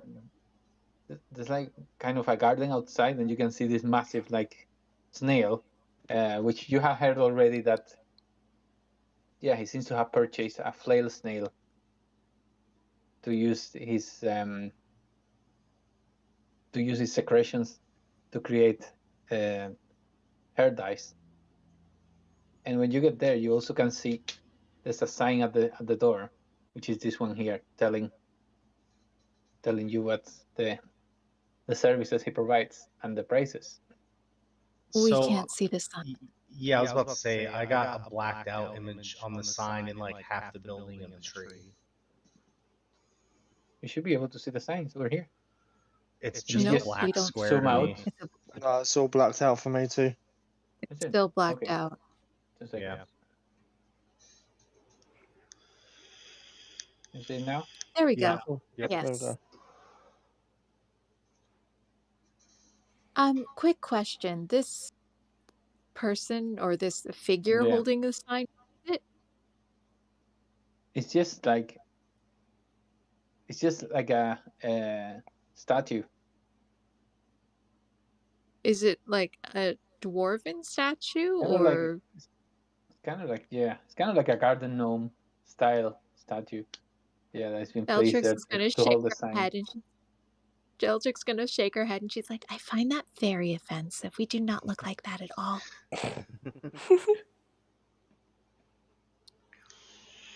Well, you kind of look a little like that.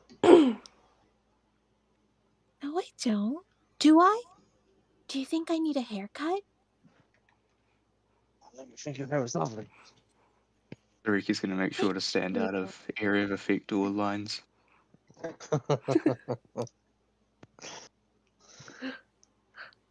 Well, I think your hair is nice the way it is.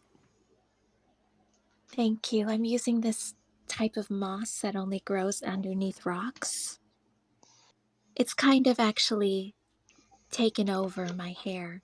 That's why it's this green color. Fascinating. Do you want some? I'm okay, I but think it thank would look you. lovely with the black. I'm okay, thanks. Well, if you want some, you know where I am. Sure. Oxy's is gonna look at her and be like, "How does it taste?" Being like, a minotaur he probably grazes and eats mostly veggies and moss and stuff. That is a wonderful question, and she'll just start munching and sucking on the ends of her hair. a little bit minty, with a hint of musk. It's actually not quite bad. All right, it is early morning for me. Here we go. Okay, so as you Excuse me, as you sorry. are at the door, you see that at the front of the building, you see that the door opens and there's this person coming out, like with what looks to be a very a short haircut, and he just walks past you with a big smile in his face as he leaves, and just touching his hair, like and just whistling a happy song as as he leaves. Your hair looks lovely. Thank you. I cut it once a month because I like to keep it short, just like this. Do you always come here? Oh yes, of course. He's the best barber in town. I heard Larry Nice was a to better meet barber. Sorry. Lawrence? Oh, I don't know. I don't go to that Lawrence. I go to Josh. You know Sorry, he's carry on. I do apologise. no, that's okay. He just goes. Yeah, he's kind of been down on his luck with his money these days, so he needs as much money as I can get, so I come here all the time to help him. It's ever so nice of you.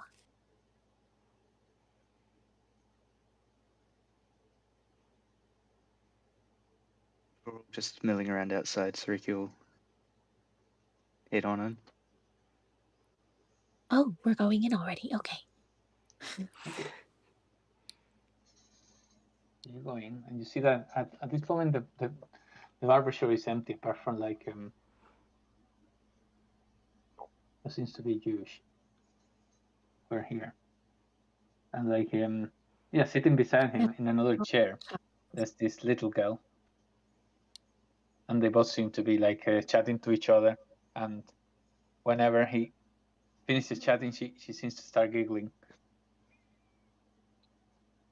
And when he sees you come and say, "Hello, are you need a haircut? There's no need for appointments. You can have one straight away, or do you want your beard trimmed? You need anything else, like I don't know, surgery or Well, dentistry performed on you?" yeah.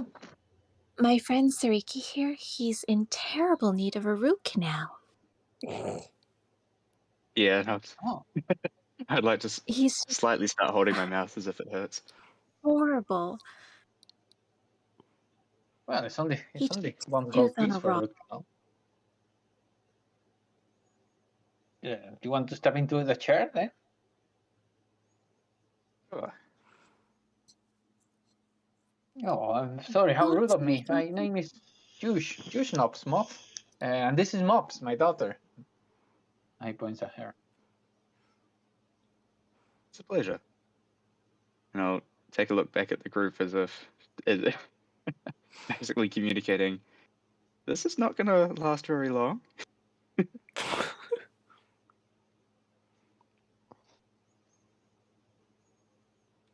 We're just here for He moral support. looks at you for a second. He looks at you for a second, Beltrix, and like, oh, you're serious? He needs a root canal. I don't get to perform Oh, too many of them, absolutely. but Mm.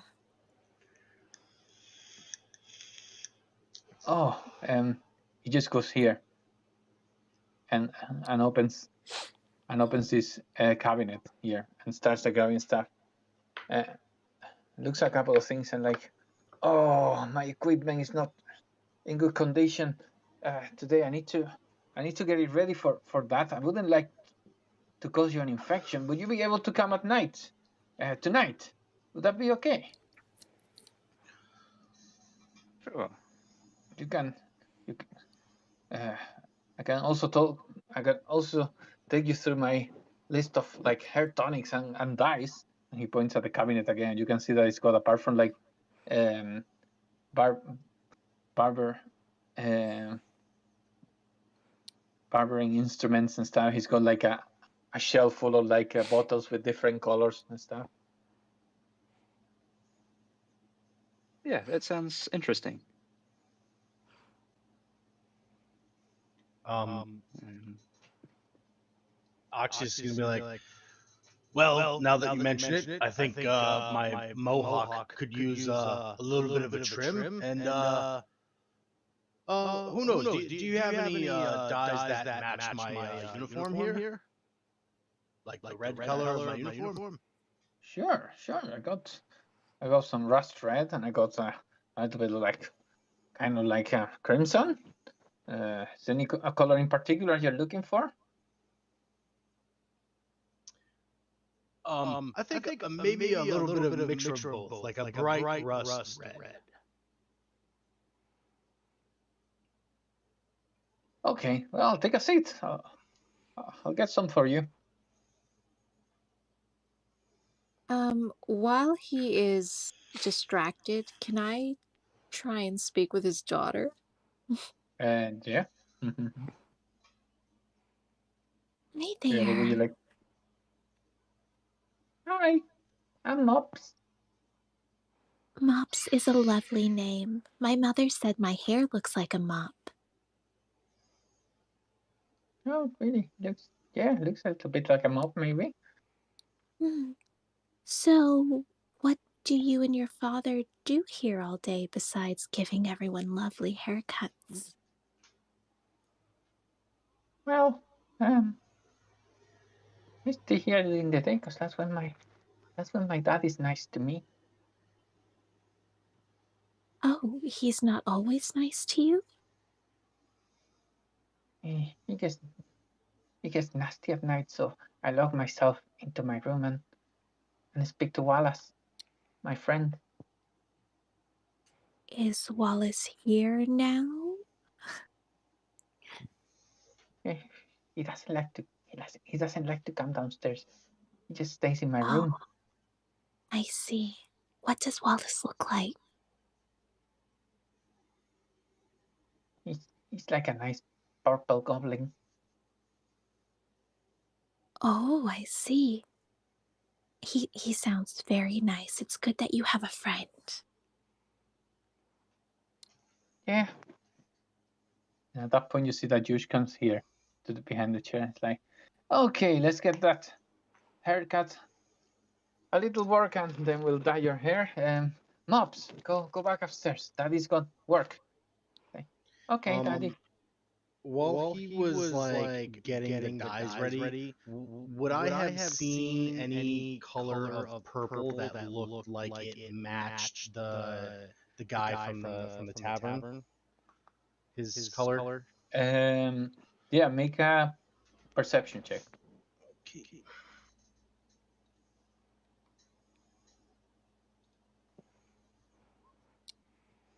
Okay. No, he doesn't seem to find anything. You notice, however, when he comes back to you to start like working on your hair, that he seems to have an iron tooth. Like, make a medicine check as well.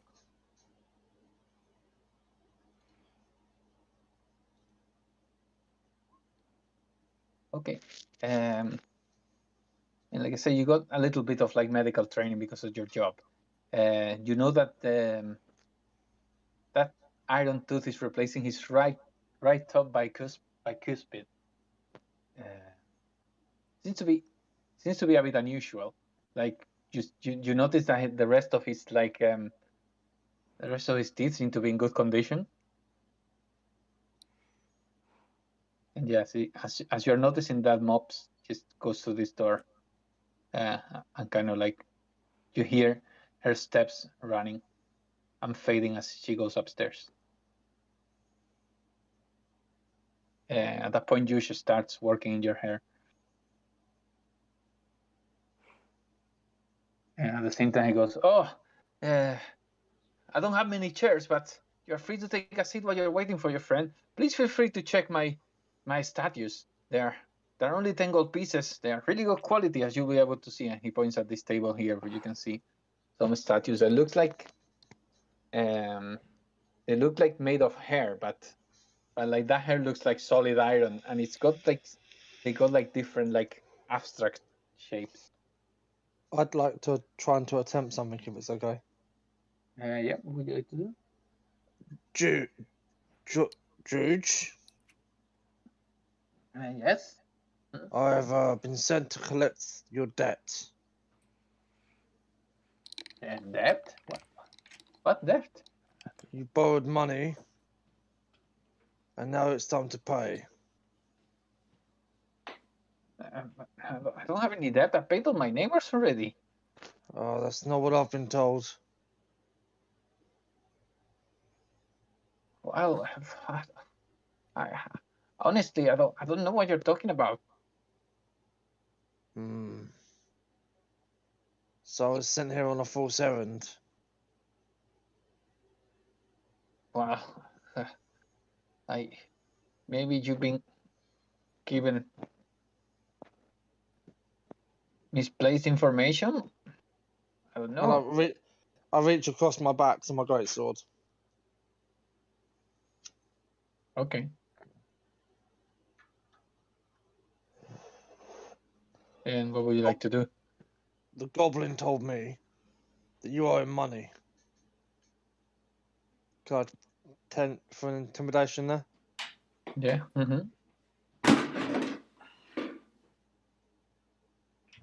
Oh no. As being like a city watch or something, could I can I give him an advantage or the help action on that? Yeah. In any way? Yeah, there you go, bud. Roll again, yeah.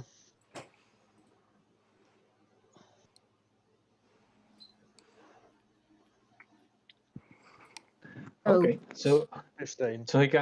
he kind of cowers for a moment and is like, please, good sir, I'm telling you the truth. I don't owe money to anyone. There's no need for that. Fine. I'll take my hand off my sword. While this is happening and they're thoroughly distracted in their conversation, can I wild shape into a rat? Yeah. And try and follow his daughter. Okay. 2 seconds.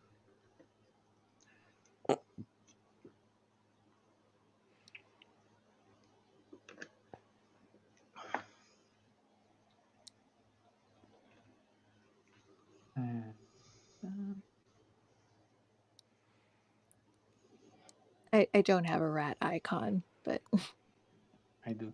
oh, there we You should be go. able to. You should be able to control it now. Give me a second. Yeah, I can. No. Yeah, I can. If I drag it. Okay, so Okay, so she disappeared through this door, correct? well, you're having that Argoth and Oxus are having that exchange with you. You take the chance to like just sneak kind of between this what seems to be this basin. So I couldn't find anything that looked more like a basin. And this fireplace here, turn into a rat and just go downstairs. Go under the door, and you come into this small corridor. You can see another door to the south, and there's a set of steps going up just there. I think her bedroom would probably be upstairs. So I'm gonna go upstairs. Okay. Okay, so as you go upstairs, make a perception check. Perception check. I'm a druid. I can use my mental facilities. Oh, that's not bad. Dirty 20. Okay. So, yeah, you go upstairs and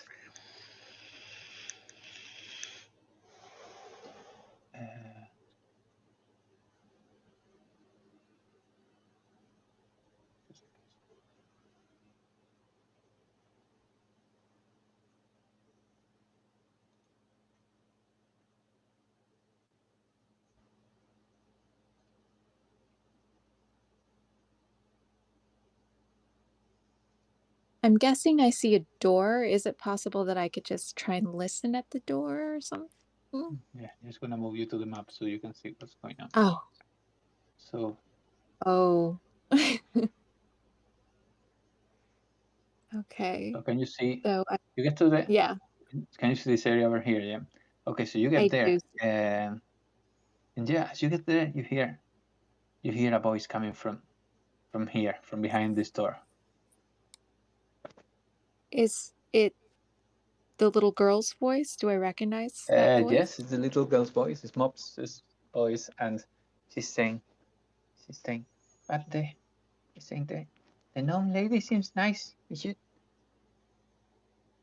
tell her. We should tell her about when that is nasty. And then you hear another voice. It's like, no, you don't want to risk him. If he finds out, he might get very, very nasty with you, even more than he is now. Like, but I don't like to stay in the room all evening. Like, yeah, if you tell her and he finds out, you might get in trouble. She goes, okay. And then you don't hear any more voices.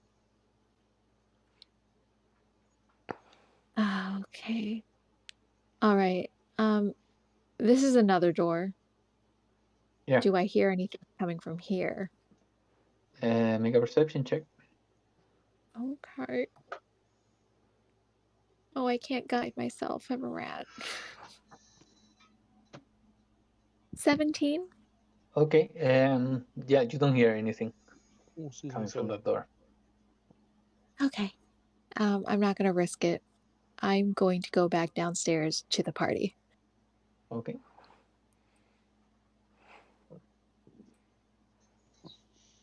Gonna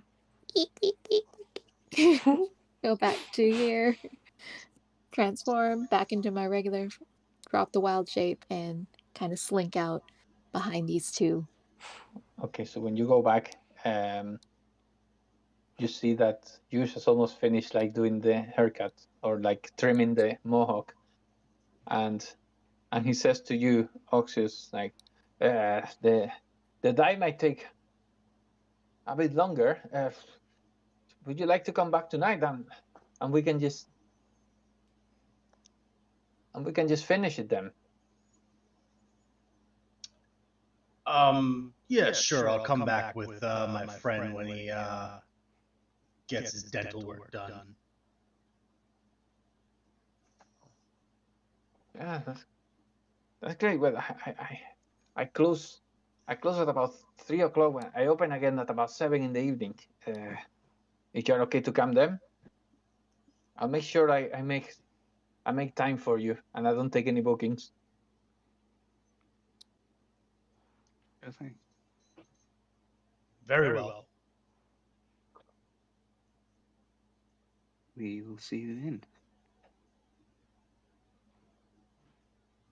Okay. Can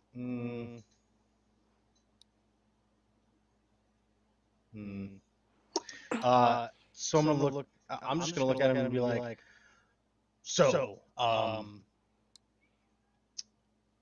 you aware that there's been people going missing around town?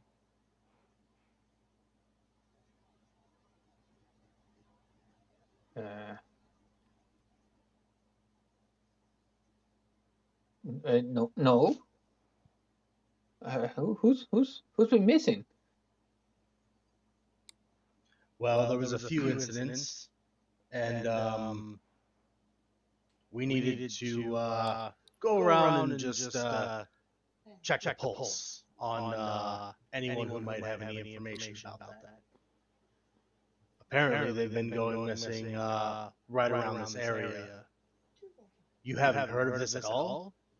None of your neighbors have told you or heard about it throughout town? I know you cut a lot of people's hair. You're the most popular barber around here. People surely talk. Yeah, people surely talk. No, I haven't heard anything.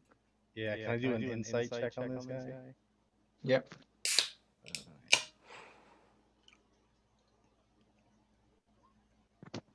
Okay. So, you know that he's telling the truth. He genuinely seems to be telling the truth. You also know that it's extremely unusual that, like, in a town like this that is not excessively big, like, yeah, for you it's extremely unusual that somebody like a barber has not heard of the goings on in the city. Yeah. I'm gonna put my hand on my axe and just be like, "You sure you haven't heard anything at all? City Watch is very investigated and is very invested into finding out what's going on." And can I do like an intimidation on them? Okay.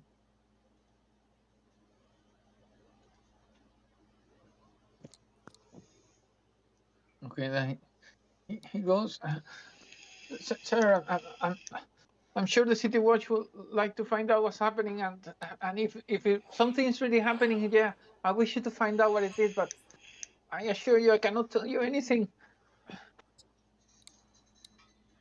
Listen, I won't charge you for the haircut or for the dye.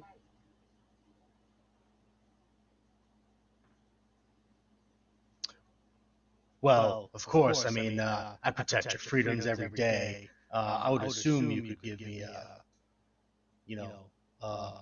authority discount. I'm gonna kind of. It's okay. No discount. It's on the house. So he's gonna nod at him and just kind of look over to everyone and be like, "Well, I guess we'll be back later to get the rest of this work done." Yeah, please, yeah.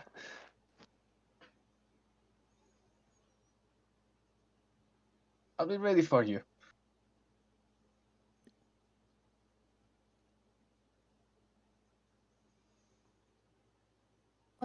Is it possible that I can go off the intimidation that was just made and tell him that figurine you have outside is a horrible and inaccurate depiction of my race? You should change it. She's just gonna leave. Okay. Okay, so guys, you all leave the. Do you leave the barber shop? Yeah, obvious. I wonder what snail tastes like as I leave. Okay. He's like, he goes, no, I can assure you, it doesn't taste very good. It's. I've heard it was a delicacy in some parts. I look after him very well. I don't just exploit him for the dice. He's well fed and well looked after. With that, leave the shop. Yeah. Yeah.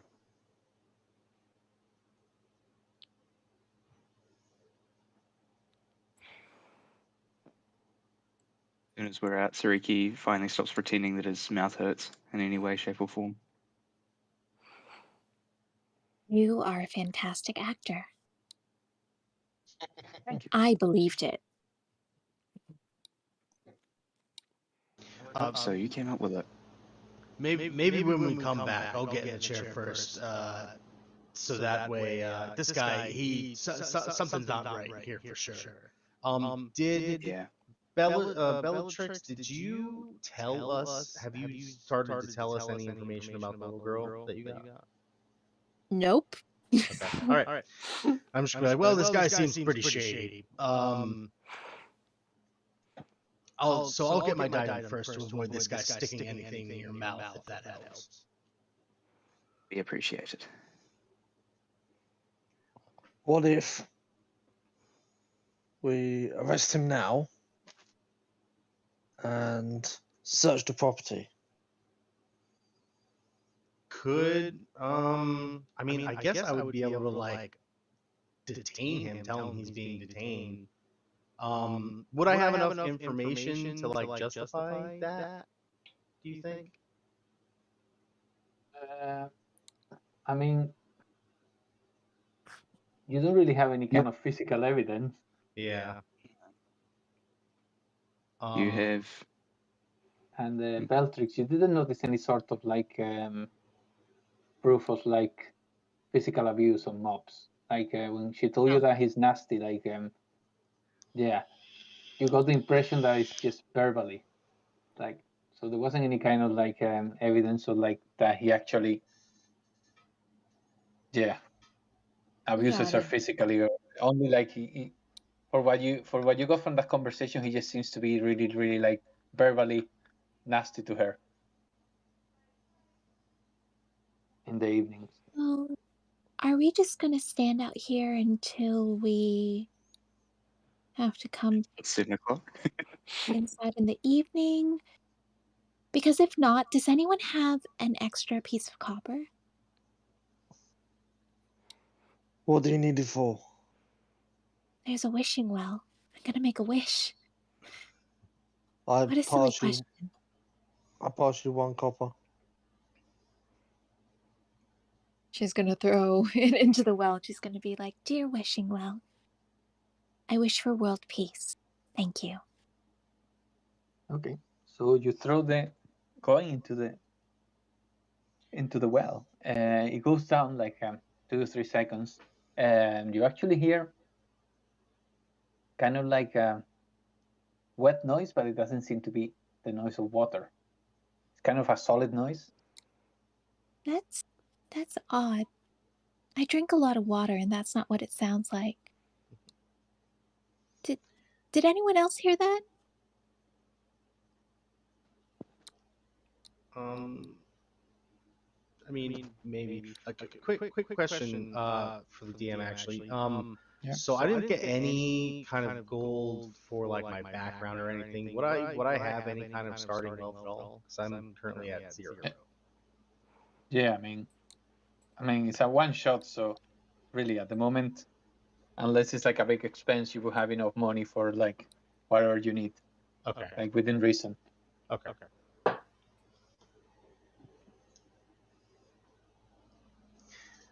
Did we all hear that? That the well was dry, seemed to be dry? Yeah, I mean, when she mentions that, you kind of go and like, yeah, that's weird. I'm going to peer into the well. Okay. I don't have dark vision. No, I do have dark vision. I know. Okay, so yeah, how far does it get? Is it 60 feet? It's 60 feet. 60 feet, yeah. 60 feet. Okay, so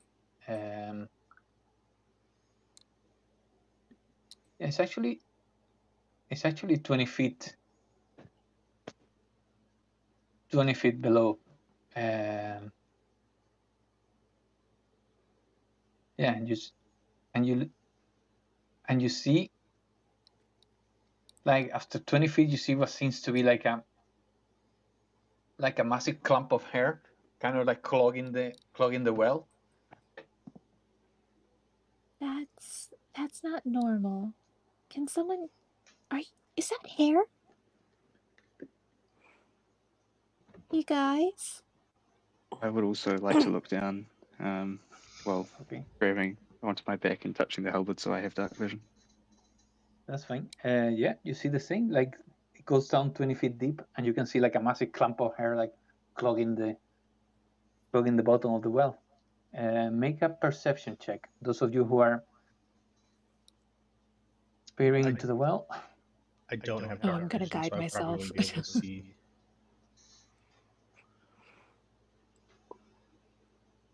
Okay, so yeah, even when it's 18. yeah, even when it's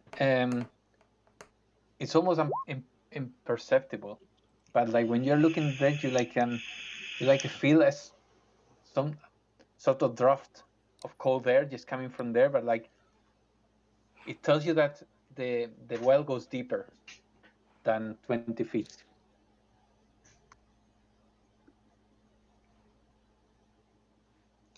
Can I try and like lower the bucket that's there? You can, yeah. Yeah, I'm gonna just lower the bucket to the bottom and like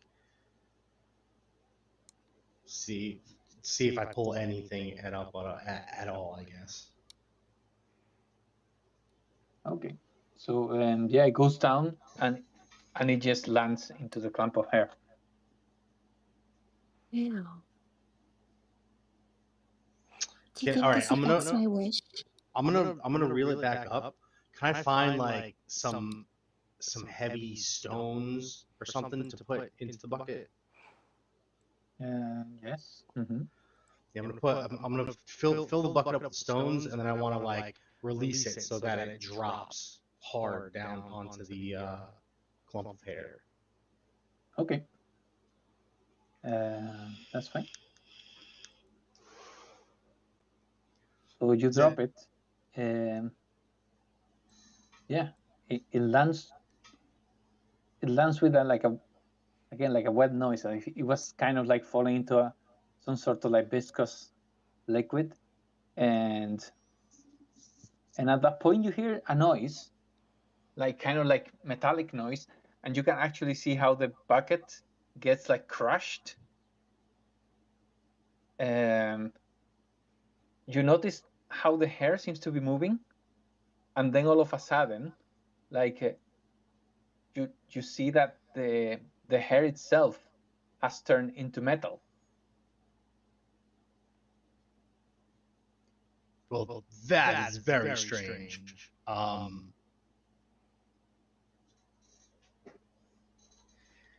clump of hair turned into metal. Huh.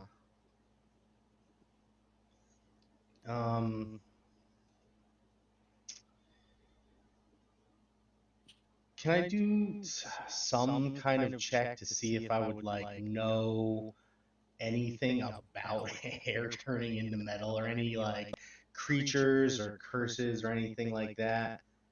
I don't know what kind of check I would make. Make a nature check. Can anyone help me with that check, or make their own check? Yeah, I can take the help action. Because that is in that one. I have no idea. Alright.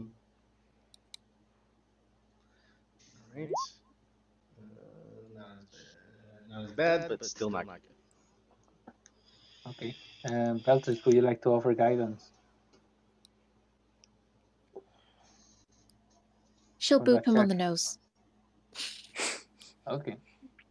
No, guys, like this is really weird. Definitely weird, but like you don't seem to know what kind of hair would do such thing. Can I approach the snail?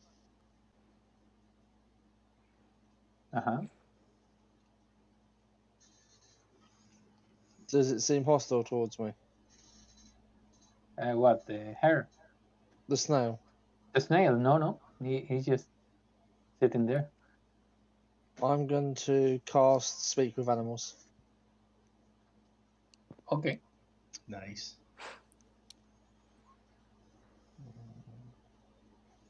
That's fine. So, Mr. Snail. Okay, so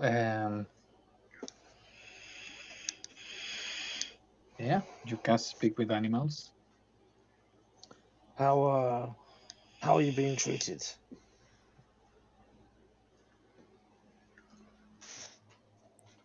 He looks at you. I mean, or at least you presume he's looking at you, because like, yeah, snail's eyes. I'm not really sure where they're looking.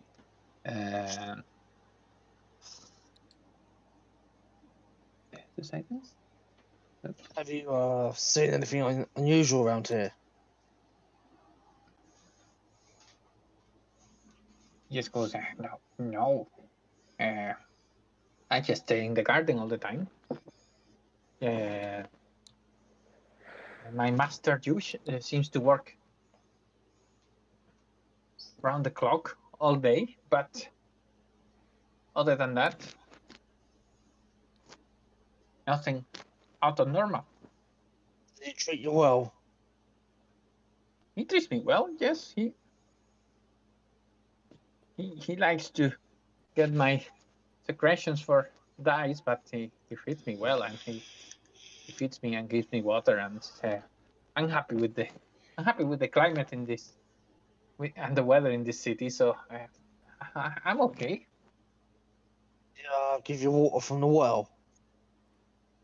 Oh no. No, he just feeds. He just gives me water from the thing he's based in. Ah, do you know how her hair ended up down the well? No, I think he's. I think it's just. I think it's just remains of hair of one of his customers. He's He's like a little fake creature with like. How do humans call those? Uh, it's like dreadlocks, I think. Yes, dreadlocks. So it's dreadlocks from a customer. Yes, I think he's a fake creature. He's got his hooves as well, and a big beard. But he's not been coming for a while. What, like my Minotaur friend behind me?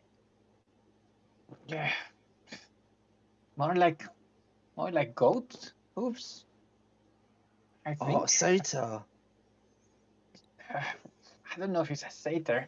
I only know he's a fae. Okay. Thank you for the information, Mr. Snell. Yeah, but like I said, I'm not seeing him for a while. He used to come monthly, and now I'm not seeing him for a while. Do you think he's down the well? Maybe, or maybe he just decided not to come back. Ah, okay. I'm gonna head back over to my party and relay the information that I was just told. Okay. I'm gonna say, oh, good, you were speaking with the snail. Did you ask him about? Oh yeah, she hasn't. Bellatrix still hasn't told us about like the girls' conversation, right? Nope. No. All right. Never mind then. So, the hair down the well appears to be from some fey creature with hooves, but not like a Minotaur. But he hasn't been here in a month. How long have these crimes been going on?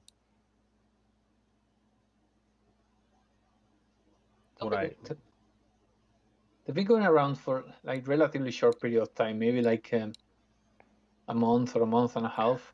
But they seem worse than they are because they've been quite a few of them. Like it's not just like occasional ones. They've been happening like every 3 days and stuff. So like quite often. Okay. Like a month to a month and a half ago is about when all this started happening. So maybe it's something to do with this fey creature with dreadlocks.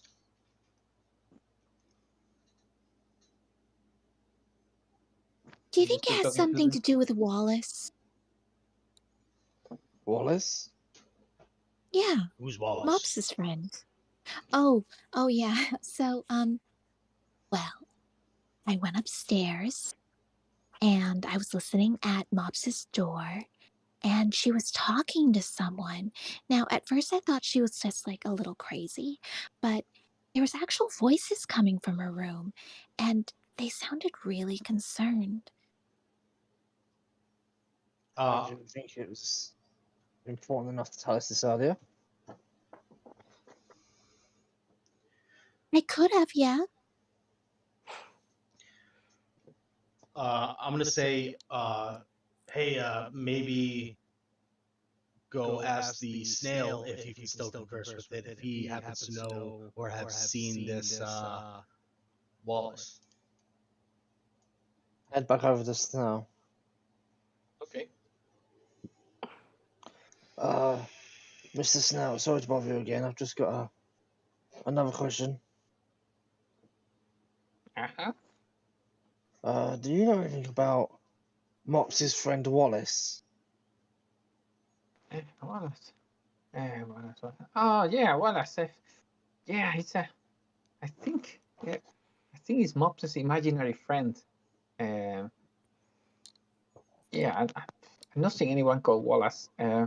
I know she speaks to him, but I think he's just a figment of her imagination. I can tell you, I'm not seeing anyone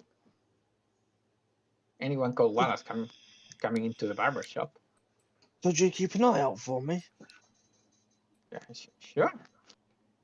Sure. And I head back over and relay the same information. No, he thinks it's Mops's imaginary friend. He hasn't seen anybody named Wallace come in or leave the shop.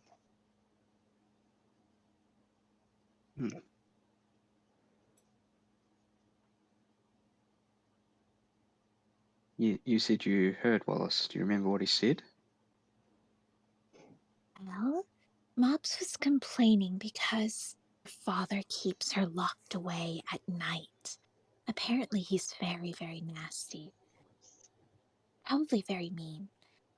And she doesn't like that. And they were arguing with one another because they said I was very nice, which I am. I have to admit, I'm just very kind. And they were arguing about whether or not they should confide in me, and Wallace was against it.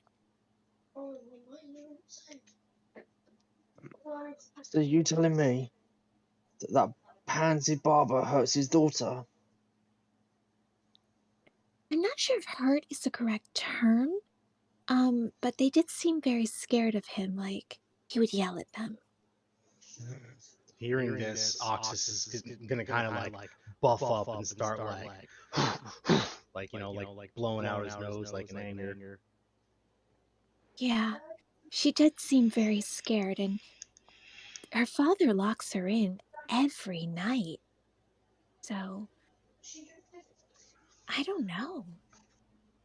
This is Maybe for her What, whole sorry, life he locks her up, or like this is a recent thing? Did she say? No, it's been happening for quite a while now. Every evening, she's locked up in her room and she can't leave.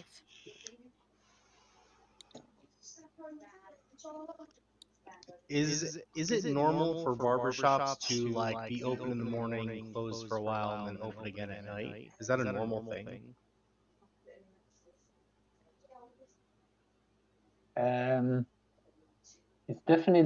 It's definitely very weird as well. You know that, I mean, even when like Yush seems to be honest about the fact that he's not owing any money to someone, you know, because of the interviews you've been, or like the conversations you've been having in the tavern, you know that like yeah, he seems to be taking loans, and like Tim told you, like he took a very, very expensive loan to buy the flail snail. So yeah, it's very unusual to be open like day and evening, but if you trust in what Tim told you, like Juice might be opening in the evening to see he can make more money, like working double time.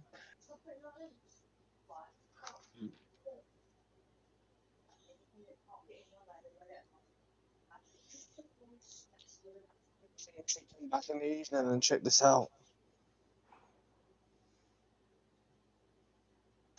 What time is it, by the way? Well,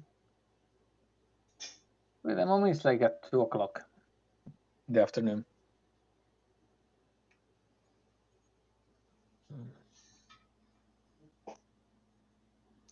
How big's the hole in the well? The opening? What hole in the wall? How big's the opening to the well?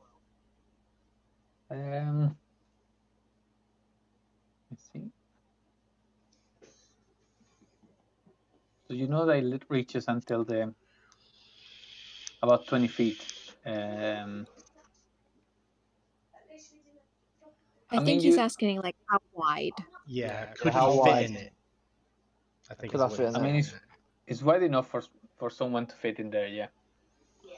Could I climb down? If I see him starting to climb down, Oxys is gonna pull out his rope and like Okay. hand it to him to tie around his Wait, waist. wait. This seems a little bit difficult. I have a better idea, although I don't like it. How about I climb into the bucket and someone lowers me down? Could she fit in the bucket? Um. I'm a I mean, gnome. yeah. I mean, she's small enough. I mean, you would have to actually sit on it, like on top of it. You wouldn't fit on it, but like, Oh, that's fine. none of your fellow adventurers will be able to sit on it. You're the only one who would. So I'll pull the bucket back up and take the stones out of it, and I'll take my rope and also tie it like around her waist as she gets on the bucket and have it like sling it over the side in the opposite direction and have someone hold that while I lower her down. Okay. Quick So as you, yeah, Didn't you say the bucket got crushed? yeah, the bucket is crushed. When you put it up, it's actually it looks like yeah, creased. It's like completely crushed. So you might be able to like kind of like try to open it so Beltrix could fit back on it, but it would still look like it looks in poor condition now. But you might be able to like try to put it together if you want to do an athletics check. Yeah, Or anyone who athletics wishes or to do so. strength? Which one did you want? Okay. Athletics? Guidance. Yeah. Okay. So yeah, you managed to open it from the top. Like you see there's some cracks on it. So Beltrix, you need to be very careful to get in so you don't get cut. But yeah, you managed to sit down on top of it. Please don't drop me. As I'm gonna hold on to whatever I can hold on to. And I'll start slowly lowering her down. Okay. As I'm lowered down, I'm just gonna hum a little song because I'm afraid of the dark. Okay, so you go down for about 20 feet, and you hear the noise of metal against metal as the bucket like kind of like gets in contact with like the mass of clamp of hair turn into steel. Okay, I have a quarterstaff. Can I reach for it and kind of poke at it with my quarterstaff? Yeah, as you poke at it, you can hear the noise of metal against wood. Can I try and move the hair from the top layer of whatever this is and try and peer down and see what this metal and or wood is? Okay, so sorry, what do you want to do exactly? You're trying to move it? Yeah, I'm trying to move like the hair to the side so I can see what this metal object is. Okay, make an athletics check for me, please. I'm gonna guide myself. Oh, yeah. Okay. Nice. Managed to like funny. It's still like hair, but like it's not that. Yeah, it's not that solid that you cannot move it. So you kind of manage to find an opening between like what seems to be some curls of hair that now you see that they look like dreadlocks, at this time made of steel. You manage to move it, and you see that under the hair there's a drain, kind of like a grid, like which Oh, it's and like it's been clogged. yeah, exactly. Oh. Well, that's interesting. I'm gonna take some of the clump of hair kind of like wrap it around my quarterstaff, and I'm gonna tug at the Okay. rope. Ready to come up. I'll start pulling her back up.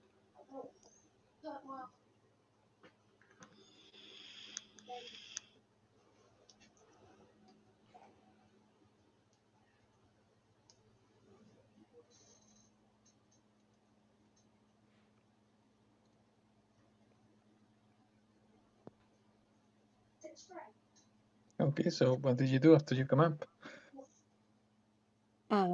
Now that I'm up here, I'm going to just kind of brandish my quarterstaff at everyone and show them like the clogs of hair, dreadlocks, or whatever else I was able to wrap around my staff, and I'll be like, So this was at the bottom, and it was clogging a drain.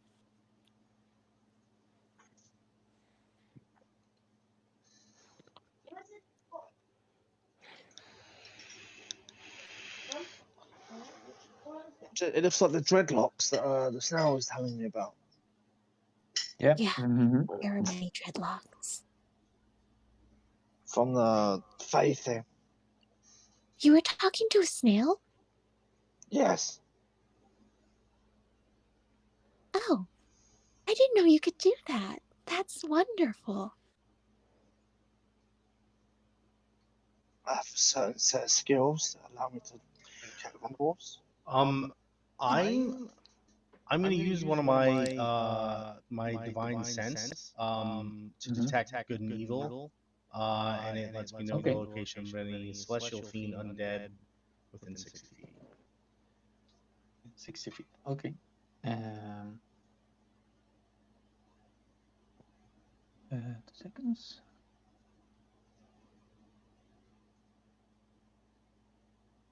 Okay, so with your divine sense, you detect a slight aura of evil coming from inside the barber shop. About that area there. I'm gonna let everyone know that I detect an evil presence. Can I tell if it's specifically celestial fiend or undead? Is there any way to tell, or do I just know there's an evil presence? 2 seconds. Let me have a look at that.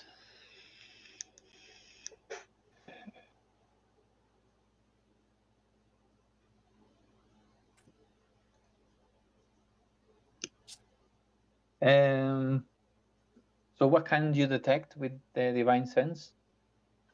It says any celestial fiend or undead within 60 feet. Okay, it's none of those. Okay. So yeah, then I'll just tell everyone. My my senses are telling me that there's something dark or evil coming from this barbershop. Do you say we go back in there and try to figure this out now, or do we come back later? I think we should go in now. But what do you all think? I don't know. I think we should wait until a little bit later, at least sunset. I can also detect anything affected by the hollow spell. Just throwing that out there. Thank you. Yeah, I think we should go check this out sooner than later. Who knows? It might not be around whatever it might be later.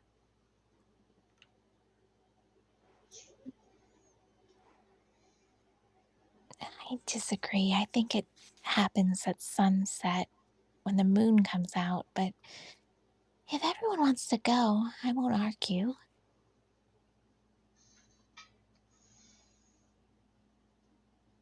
I mean, I can cast this again when we come back as well. So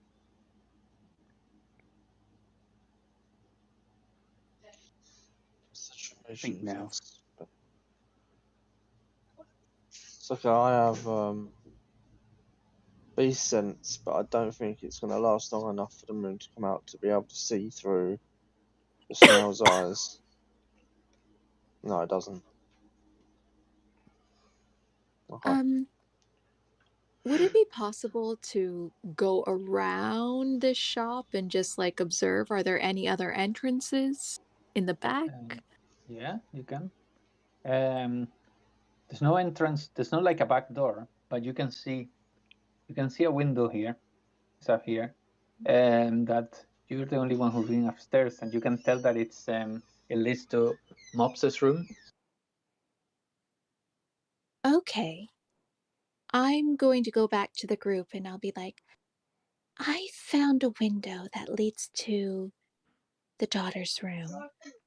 How about I go talk with her? How high up's the window? The window over here? About 20 feet high. That- It's just, sorry, I'm just going to show you. Just there, can you see it over here? Yep. So I'm 7 feet tall. I don't think I can give her a lift up to the window. How Oh, would you? I really don't need it. She's gonna cast spider climb. Oh, nice. Okay. Yeah, I'm glad I took the spell. And I'm just going to be like, thank you very much for the offer, but I'm okay. And she's just gonna walk straight up the wall. Okay. Okay, so you go up, and as you walk up, you keep hearing like Mops's voice talking, and this time he seems to be laughing, and and you hear another voice as well going laughing as well, and you hear like steps and like the noise of like springs, as seems to be like somebody's jumping in the bed. Would you like to announce yourself, or you just walk and observe?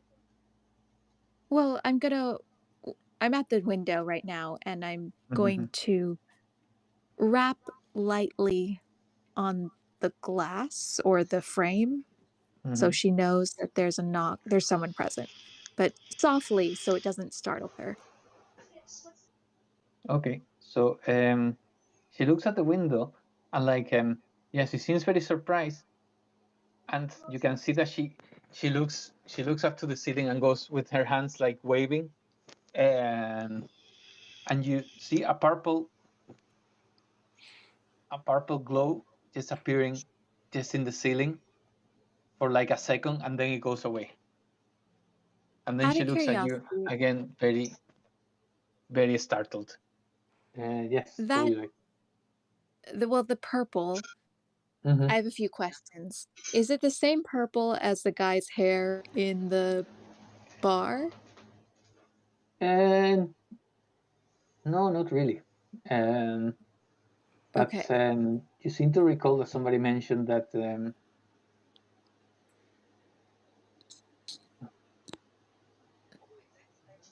yeah, that she was talking about her friend. Right. Does that purple match any of the colors that were seen downstairs in his dye Um, grouping? Not I don't really. know. I mean, Mobs told you that she was talking to Wallace. That seemed to be like a purple, kind of like a nice purple goblin. Right. So Well, I'm just curious if I've seen that purple associated with anything else. so you can see through the window now. All right. So, oh, that poor child. So I'm going to wave and I'm going to be like, can I come in? She's like, Daddy will see you. No, no, no. No one will see me. I'm very quiet. She's like, okay. And she opens the window like very, very gingerly. And I'm just going to sit on the windowsill, feet dangling inside, but still kind of sitting on the window. Okay. Are you okay?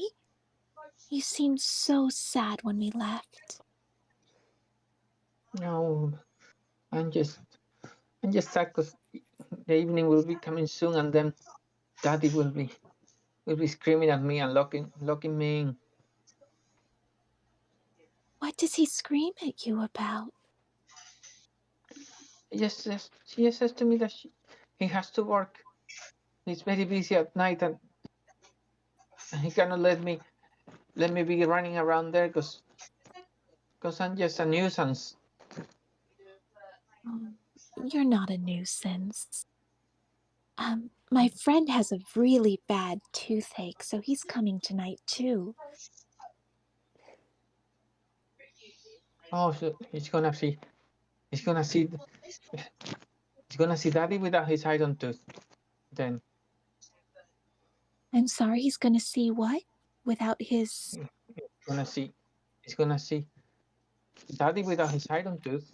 You know, he's different during the day and during the night. He's got that iron tooth in the mornings, and then he takes it off, or he doesn't have it anymore in the evenings. Very, very weird, very strange, but he's still Where does Daddy. he...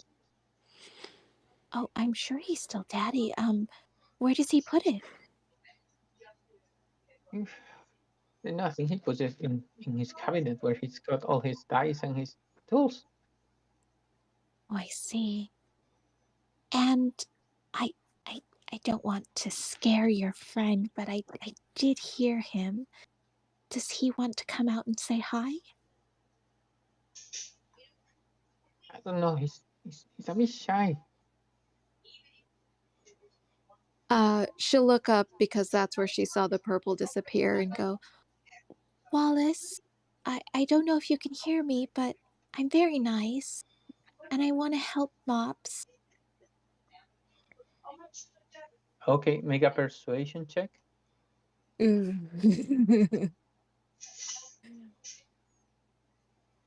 because I'm so persuasive. Yep, super persuasive. Yeah, you don't hear anything. Oh, you're right. He must be very shy. But he helps you? He protects you? Yes, he just cheers me up in the evenings. He talks to me. That's good. He's my friend. That's good. I'm glad you have a friend.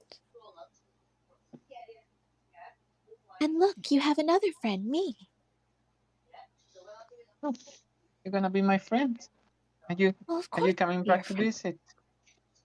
Well, yes, tonight my friend is having his tooth removed, so I'll come with him for moral support. He can get very scared. Oh, that'd be nice. It'd be nice to see you. Yes. So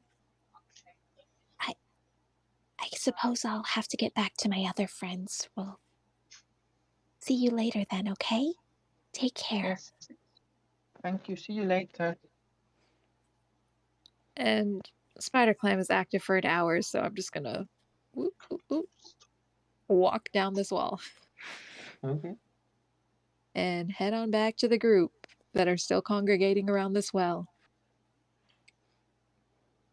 Okay. Well, I learned a lot of things. Apparently, her father keeps his teeth in the cabinet. Why does he take his teeth out? That is a very good question, but she seemed very scared. Did you say what happens when he takes his teeth out? He said he becomes a different person. He's very angry and always yelling at her.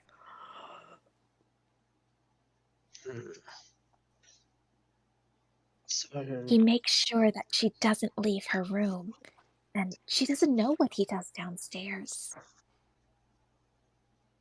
what if we go in there, I pin him down, and then we take his teeth out? Okay, counter argument.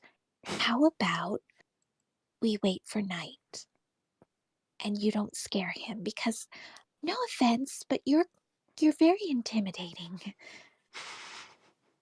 I don't mean to be intimidating. I'm a Uh, teddy bear, really. I'm just worried that if we go in there, we might scare him and he might disappear before we see anything. What if something happens to the girl, though? If we wait? I don't think anything's happening to her. It seems like he keeps her inside and away from the bottom floor. I agree with what you're saying. Sounds like a solid plan. I mean, if anyone else has any other plans, I'm open to hearing it. I just want to make sure Mops is okay, and Wallace, even though I haven't seen him. But I'm pretty sure he's real.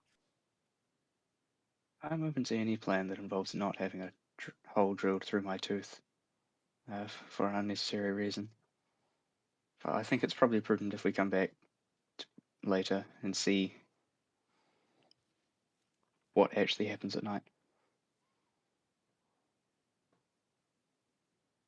I agree.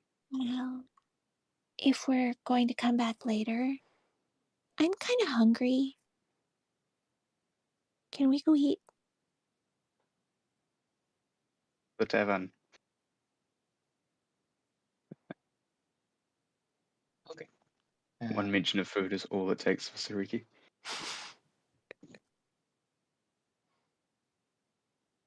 Okay, so would you like to get back to the tavern? Suppose we don't have anywhere else to wait.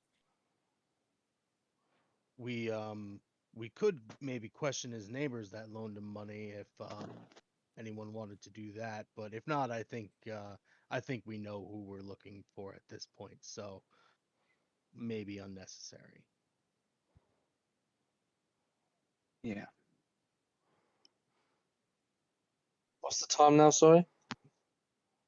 So at this point, it's almost 3 o'clock. Like, you see that the Jewish inside, he just change. He comes out for a brief moment to just put the sign, change the sign from open to close, and you see he's just rummaging about the room, just putting stuff away in his cupboard and his cabinet, and kind of like cleaning the place. Can I go and sit on the swing? What do you want to do? Sorry. Sit on this swing over here. Yeah, you can. I'll wait here. So it groans a bit. The branch that's where the swing is hanging from is kind of like groans with your weight, but you manage to take a little bit of a swing there.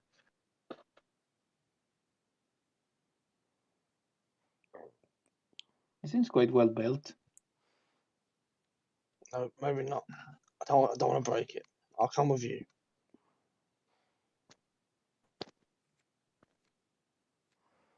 Okay, so do you want to do anything before you go back to the barber shop, or would you like to jump straight into that? I don't mind. I don't have anything planned. Yeah, same. Okay, Yeah, so I you think we can go back. so you make some time waiting. You go back at 7 in the evening, and you see that the barber shop is still closed. It's got the little gnome statue. Still got the sign as closed, and you can see there's no lights in the barber shop. You wait for a little longer, and it's actually not until 9 o'clock that the lights go on into the barber shop. Juice comes out, goes up to the well, and like with what seems to be a box, and he drops some stuff in the well, and then comes back, changes the sign to open, and disappears into the barber shop again. I'm sorry to interrupt. I should have clarified. I took a short rest while we were in that That's okay. tavern.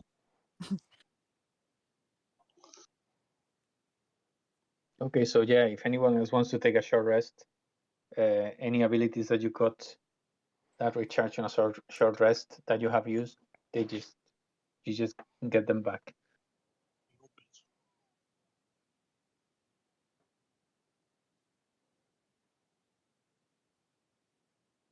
I'm gonna go over to.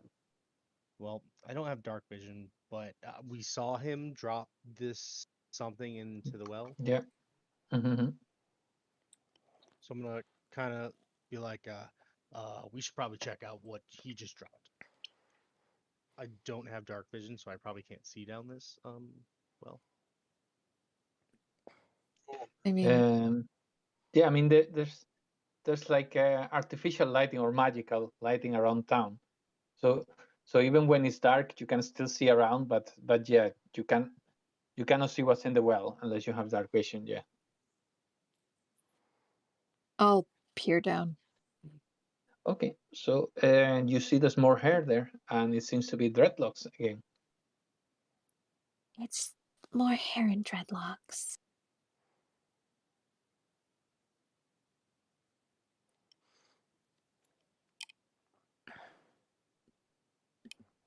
That's all I can see. I didn't think dreadlocks were that common. It's peculiar, isn't it?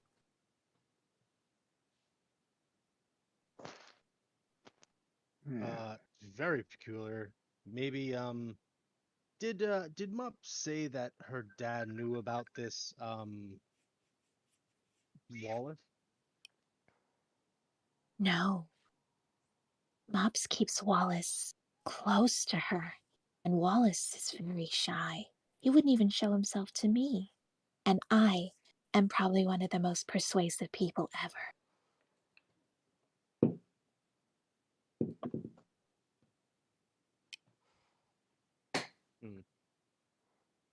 Well, there's something that he's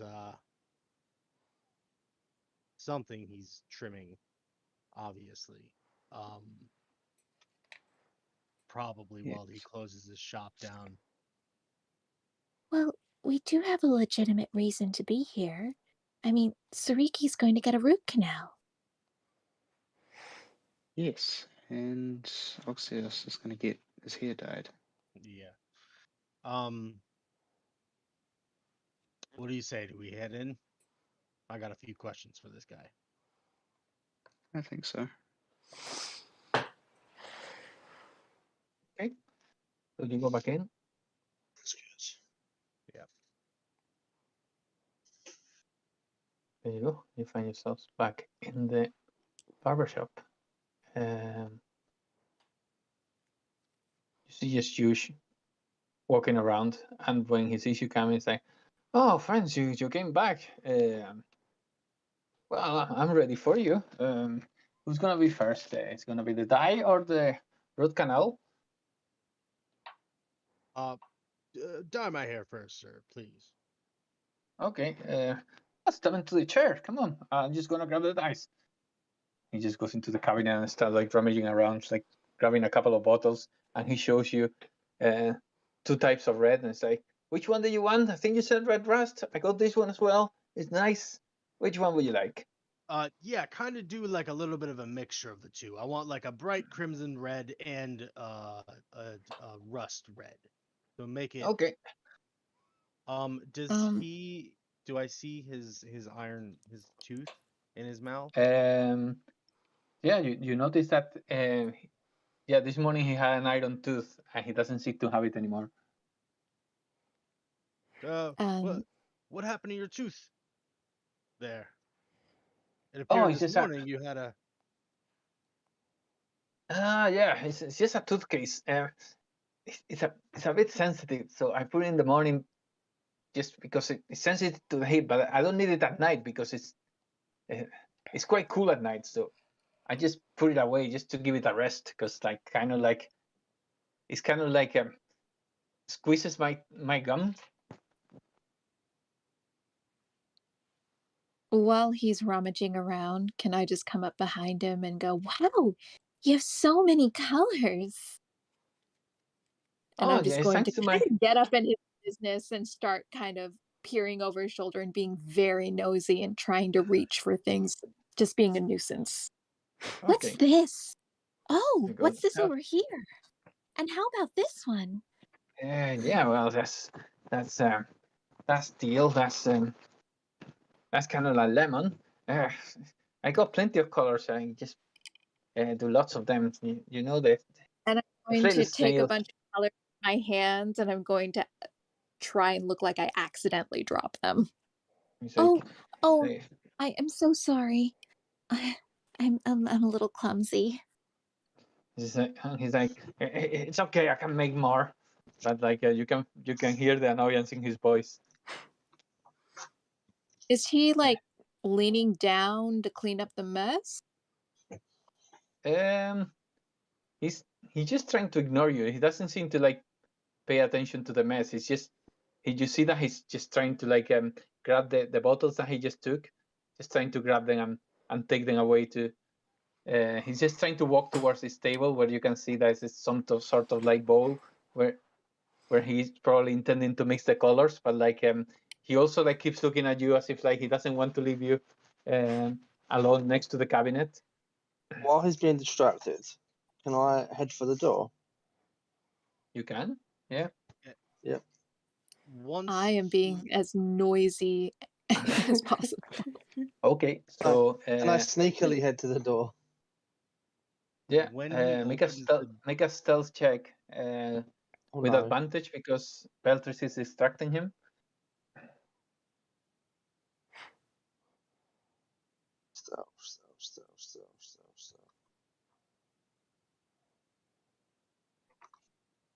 Okay. Oh, look, I got a nat 20. So yeah, very gingerly, like you open the door, like making sure it doesn't make any noise, and you manage to go inside. And you hear some voices actually coming from here. They,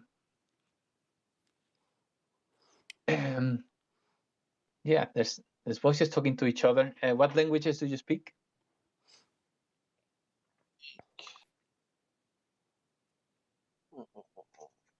In my description, wouldn't it?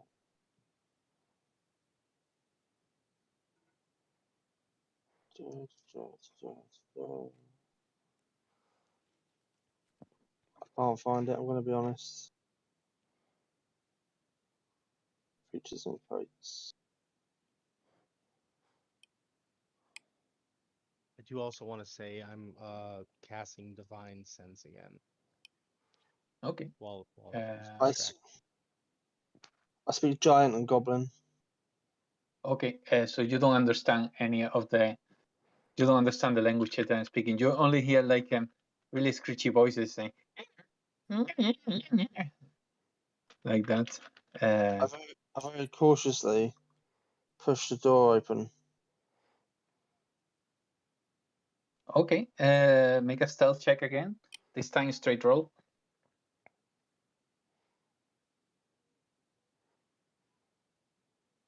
Okay.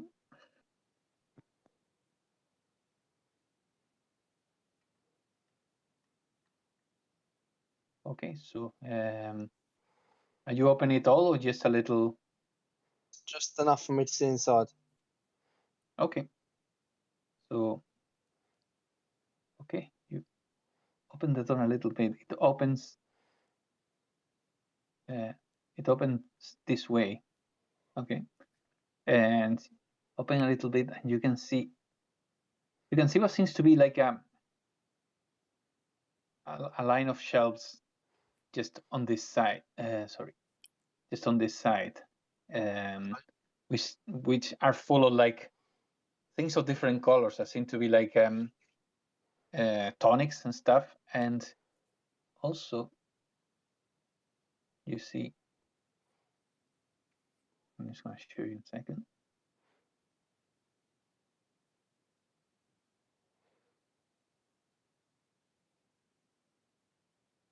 See these three small creatures like purple skin. They're just chatting to each other. And one thing you notice, like, it's not just because the token is the same. they look exactly the same. The three of them. You also see here another voice coming from here. While this is happening, Juice is kind of like make his way to this here. And it's actually, you see Beltrix that he closes the cabinet and like locks it with a key, and then he walks here and starts like mixing stuff up. It's like, it's okay, I'll be. I won't be too long, sir. Just stay there.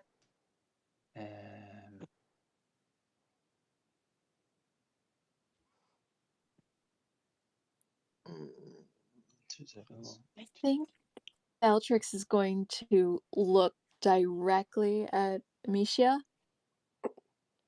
Just look at her and kind of motion with her head to the locked cabinet.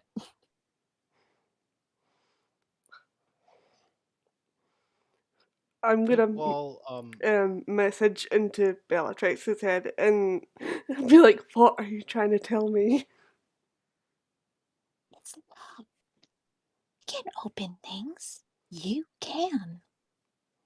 What's locked? The cabinet. Which cabinet? The cabinet.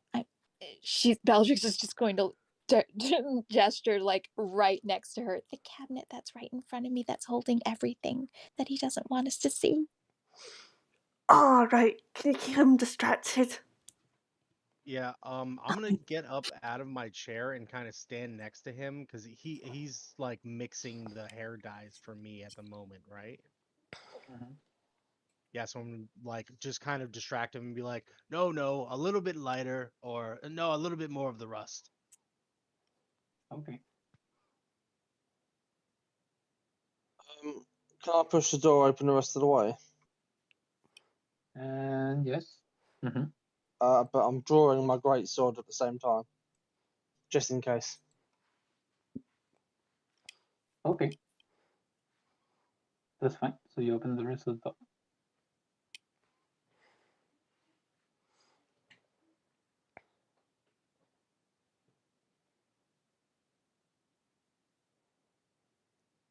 All right. Yeah. So this is another DC I is talking. And then they look at you and start screeching. This time very loud.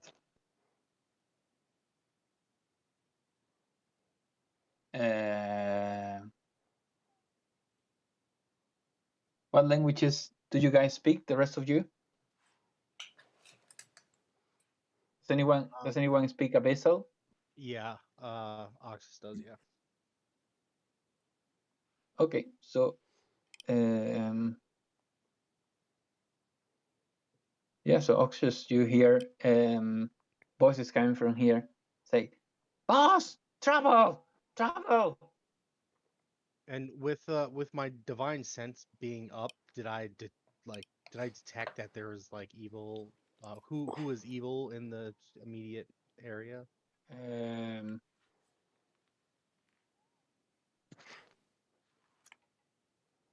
2 seconds, guys.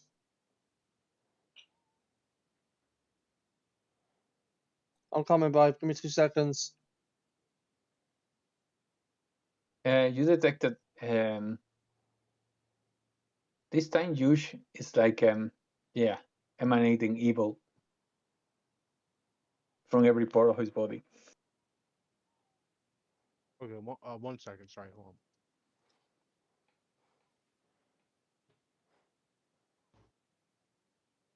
Okay, so then when I like walked up to him and I'm kind of giving him guidance, I'm gonna like stand behind him and pull out my battle axe and ready it. And then once I hear the commotion in Abyssal, I'm gonna put my hand on his shoulder and be like, "Seems you weren't being very honest with us. The jig's up." He just turns around and is like, honest about what? You're emanating evil from your spirit, and also I'm hearing Abyssal being shouted in the back. And I'm gonna kind of like, I guess I'm gonna like try to restrain him, try to grapple him. Okay. Before this happens, was Amici able to get to the cabinet and do anything? Sorry, guys, Um, I missed that because there was a massive spider I had to save my wife from. Okay, so before all this happens, then Amicia needs to do a dexterity check with Thieves' Tools.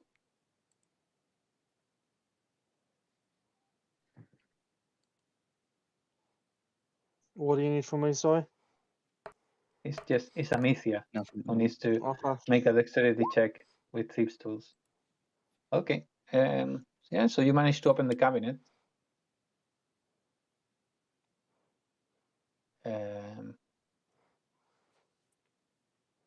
While this is happening, you manage to open the cabinet. Jush turns his head at you.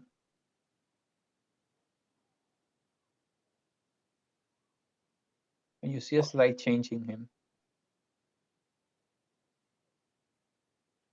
You see that his eyes are now, I'm going to make it a bit bigger.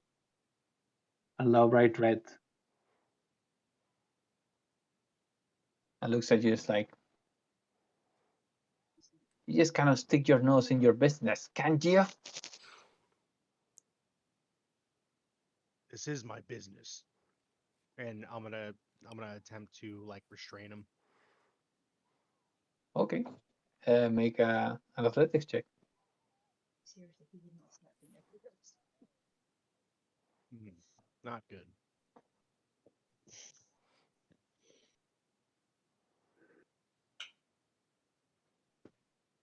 Okay.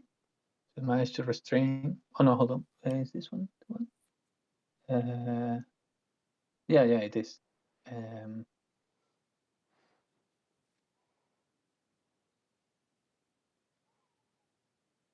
Okay, so you restrain him. It's like, and he looks at you again. His eyes getting darker red and stuff. You don't want to do that. Um. Oop.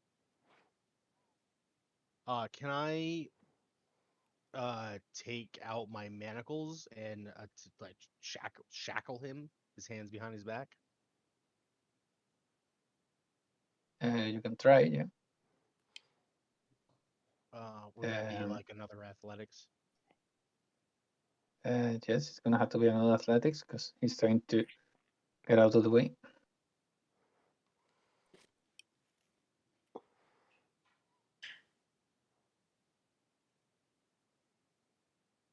And as you're trying to do that, he goes, guys, come here now, protect me. And you hear, Argos, you hear again these voices, and yourself, Oxius, you understand the voices saying, the boss needs help, let's go. And they start walking towards you. I enter rage. I am Okay, first we roll initiative. Anyway, but I need to resolve the contest first. Yeah, no worries. Contest of strength. He manages to pull free from you. It's like, I told you don't want to do that. And you can see that he lifts his hands. Like he grabs the razor that he's got in his hand and like kind of like starts like moving it around. Okay, and then you want to solve a roll initiative? Yes, initiative time. So remember, guys, to click your token. So it actually goes into the initiative order. Anyway, I'll add you guys for this time. So Oxius, you rolled a 14. Nice. Sariki, you rolled a 4.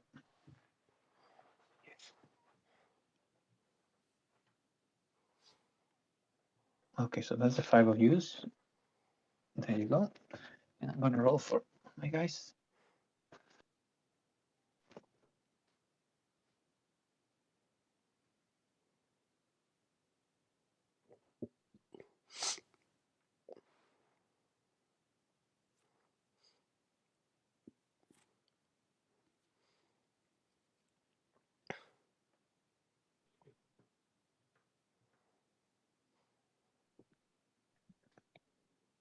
Okay, so that's everyone, I believe. So first one is Amicia.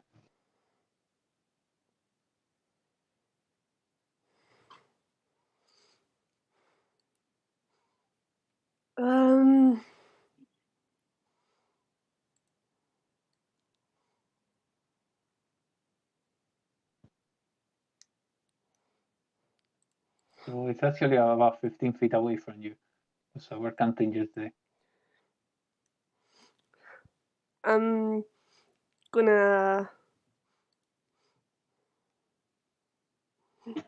cast Firebolt on him. Firebolt. Okay.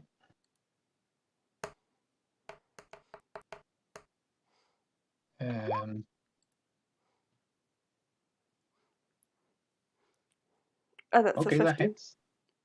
Yeah.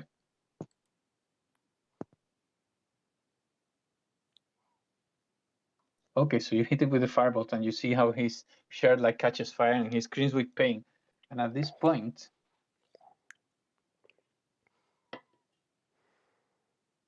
you actually see how, as he screams with pain, he fades away.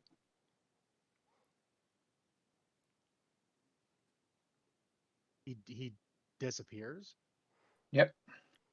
I don't get like an attack of opportunity as he disappears. at all? Make a perception check.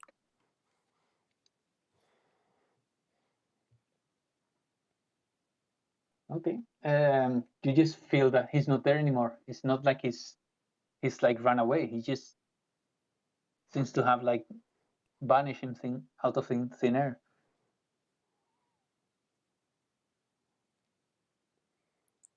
He definitely ain't human.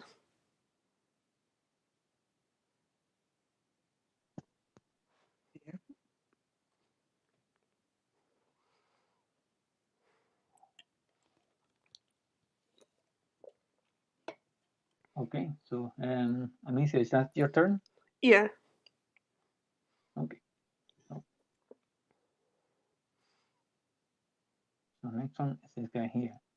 This guy here, he just walks forward a little bit. 10 feet. And yeah, you see Argos, you see that he grabs a sling and Yep. and tries to shoot at you. So because this guy is here, you get half cover. So your armor class for this attack is 17.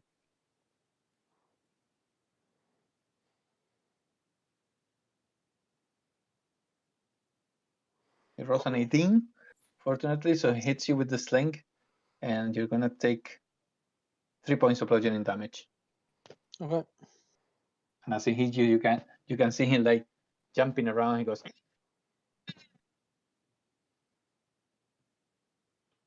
and that's him. So Beltrix, you're up. Did my rage not kick into effect? Not yet, because it's not being your turn at the moment. Okay, no worries.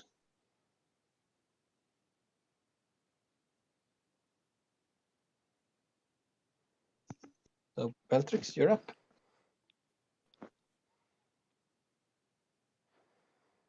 Sorry, I was muted. Hearing that, I guess there was some sort of cry of pain from the sling making a connection with his body. I'm going to rush in here, and I'm very small, and he's my ally. So, is it possible that I can move into a similar space? Yes. Okay. I'm going to peer kind of around his legs and see Okay. all these creatures in here, and I'm going to try and cast Fairy Fire. Okay, so it's got okay, so it affects all of them. Yeah, I need to make saving throws for them, which has dexterity. Yes, my It's dex gonna start. save is what's my dex save? Hold on, give me a second. Where is it? It is 13. Okay, so I'm gonna start from this one and just work my way in zigzag from left to right. Okay. Yeah. So dexterity. The first one makes Oh. it, I think, so he's not illuminated. Now it's this one's turn. He makes it as well. Mm. Third one doesn't make it. And the last one doesn't make it either. So these two are illuminated by Okay, your fairy fire, which means that they they're can attack with glowing advantage. a sparkly rainbow sheen. And I'm going to stare at them and be like, Well, at least half of them, you get advantage on them. So go and attack them. And she's just going to push at his legs. How tall are you Okay. compared to me? Oh, I'm like 3'2". Oh wow, I tower over you by about 4 feet. So I'm very tiny. But she's just like pushing at your legs, like, go and attack them. And then that's her turn. Okay. This. Oh, okay, so let's see how clever this guy is. Okay, he's clever enough to realize that you use the fairy fire on him. So he doesn't look very happy, and yeah, he just tries to shoot sling at you, but because you are smaller, you get like 3/4 cover. So your armor class for this attack is 5 points higher. So your armor class for this attack, Beltrix, is 19 instead of 14. Thank God. So he's gonna shoot with his sling. And misses. Like it just miss me. actually it throws, and like the stone actually hits this side of the wall and falls harmlessly into the floor, and he kind of goes like Bellatrix is That's- nimble. him. This one here, it's not been affected, so he only sees yeah, he still sees him as the main threat because he's the one that was at the door. So he kind of like goes down of the shelf here, and he's gonna try to shoot at you. Again, you go half cover because like he's trying to actually hit you with the sling from like the corner. So Yep. your armor class for that one is 17. And a 16, so that half cover actually save you for another hit. So yeah, this time it passes really close to you, but you kind of like move to the side, and the stone kind of like hits this side of the wall and falls on the ground. So it's your turn, Argoth. I get really angry and start foaming at the mouth as I enter rage. Okay, so you're raging. So you know. There you Bellatrix go. is going to see this and going to be like, you guys are in so much trouble. Yeah, you see how like Argoth's muscles like start bulging, and like his eyes, kind of like his pupils, kind of like contract until the just mere like little dots into his eyes, and he just walks forward like, and like you almost seem to see that the tiles on the floor start cracking, and when he steps forward. I'm gonna walk up to the guy in front of me. Okay. And swing at him with my great sword. Okay, go for it. Did that roll? And no, not sure. Yeah, it might take a bit if it didn't. Why isn't it rolling? Sometimes it takes a while to get to the.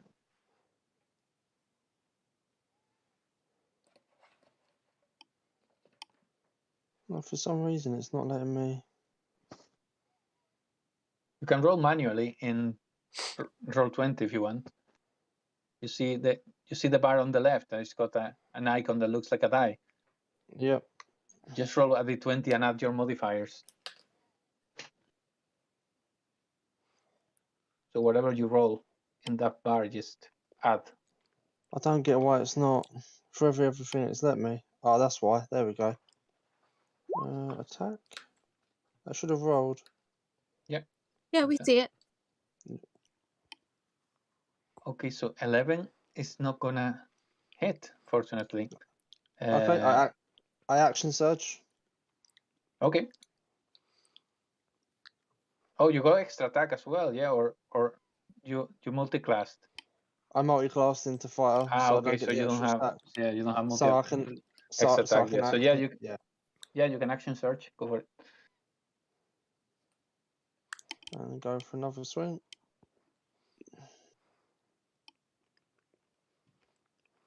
Did that roll this time? Yeah, Oh. and that one missed as well, unfortunately. This great sword is not for me. I should have kept my axe. So the creature is Okay. pretty nimble and like kind of like jumps to the left and to the right as your hits try to hit him, and like he kind of like puts his hands into his temples and goes. Blah, blah, blah, blah, blah, blah, blah. Bellatrix is gonna stick her tongue out at them. Okay. So next one is Oxus.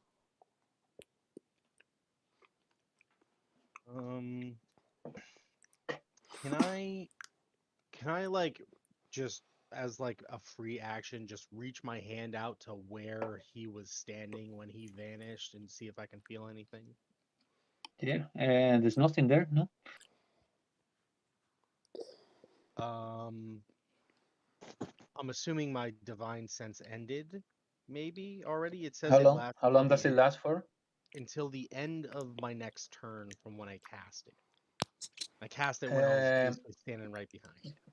Yeah, in that case, yeah, it will be finished now. Okay, I'm gonna do another one. Another divine sense. Yeah, I got 5 per long rest, so that's fine. How? Is it an action or? Yes, it is an action. Okay, so you cast divine, or you cast, or you use your divine sense, and what do you want to do with that?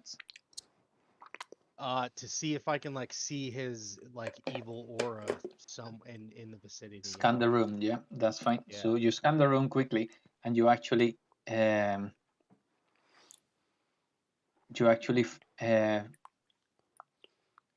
detect a presence of evil right here, but you cannot see anything.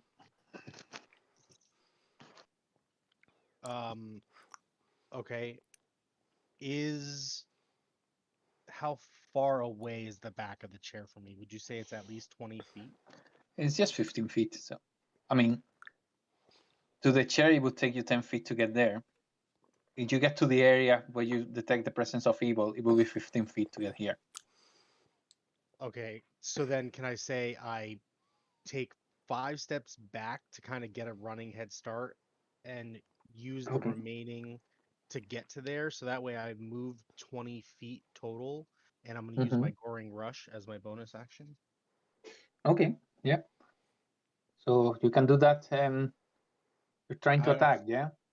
Yeah, so would it be at disadvantage because I technically can't see him, It'll but be I a do know where disadvantage his because aura is. despite you know where he is, or you detect evil, you don't even know if it's him. Like so, Okay.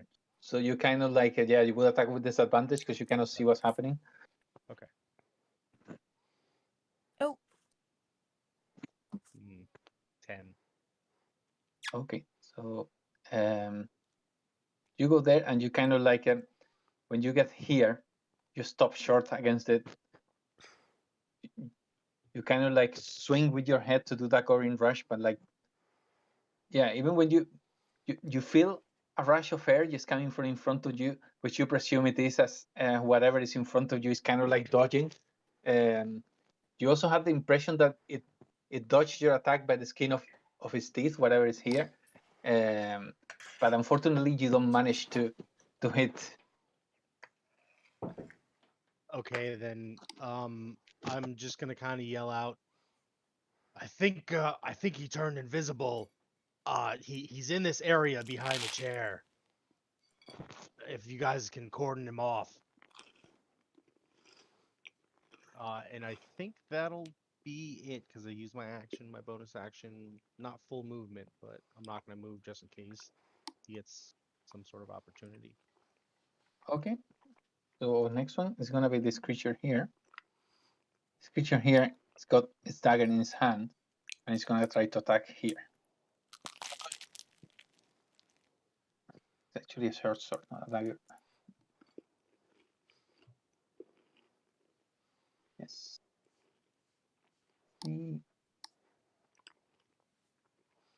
17, that hits. Yep. So you're gonna take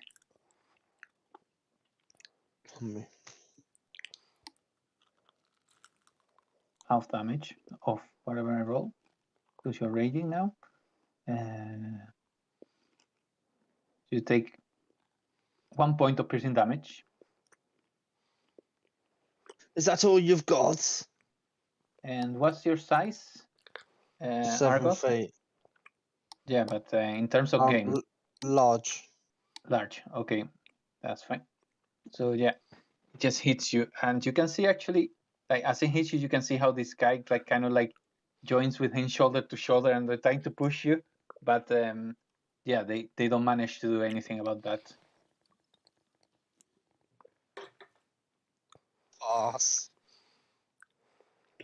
Okay. At this point, Oxius, you hear a voice next to you. It says, "Hell, you'll see me when I got you." And you hear a mechanical noise just coming from the chair. Actually, like the feet opens under you, and you kind of like get pulled down, like as the chair moves downstairs and it starts walking down like what seems to be some sort of group. And at the moment, you guys don't see Oxius as he disappears through a hole under the chair. With the chair itself, the chair seems to be moving around like the tile under the chair is also moving with it.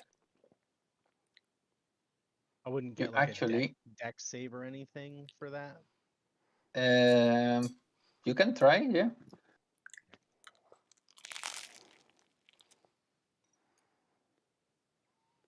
Okay.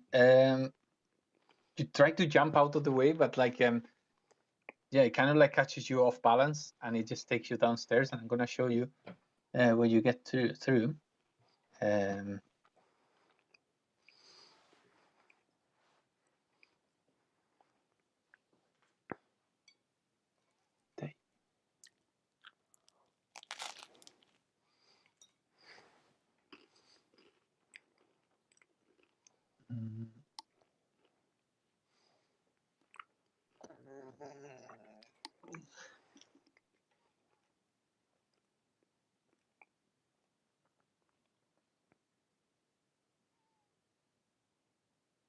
So you go through what seems to be a kind of cellar, but it's going so fast that you don't see what's around it, and then you find yourself in some sort of alcove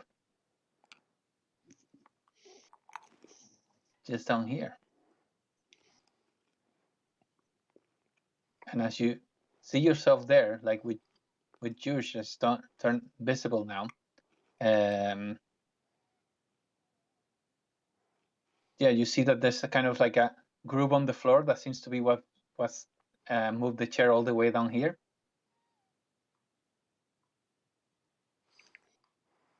And he just goes, he just says like, "Now let's see about that die." But that's his turn at the moment. So I'm gonna go back to the barber shop, and it's Sariki's turn.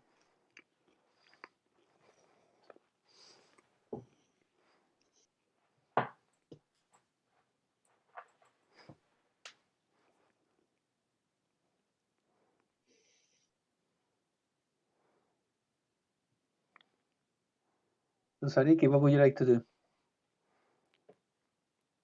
I was muted. I would like to head off in this direction. I'm not sure of the distance. Okay. No, it's enough. Don't worry. It'll be about like 15 feet to get there. Okay.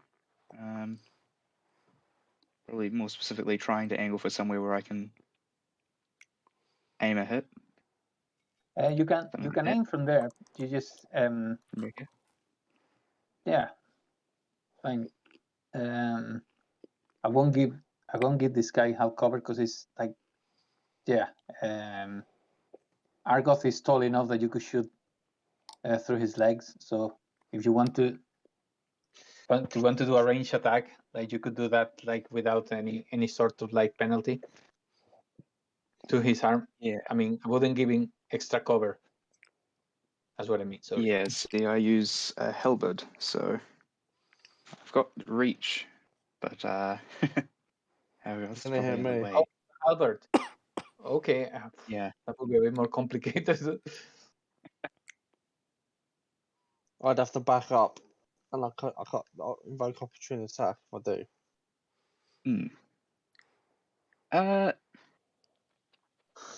It's not my turn. Well, if you want to attack with reach, in this case, I would give him half cover because even when like he's tall enough, like you're trying to actually put that physical weapon like through attacks, you have to actually like crouch a little bit, so it'd be a bit harder. So he would get only half cover though, so he will have a +2 to his armor class. Sure. Wait, don't you hit me in my crown jewels with your halberds? I'll try my best. Not struggling to find the thing. That there.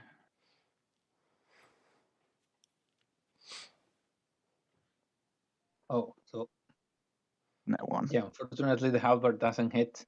Like You rolled in that one. Oh no. you try to hit there, but like it's kind of like you cannot see very well. So when you're trying to hit, you just like just hold it a bit lower than you thought, and instead of hitting him, you hit the floor. Mm. And like you kind of like you can feel like your teeth rattling as you hit so hard. It's like so. Cool.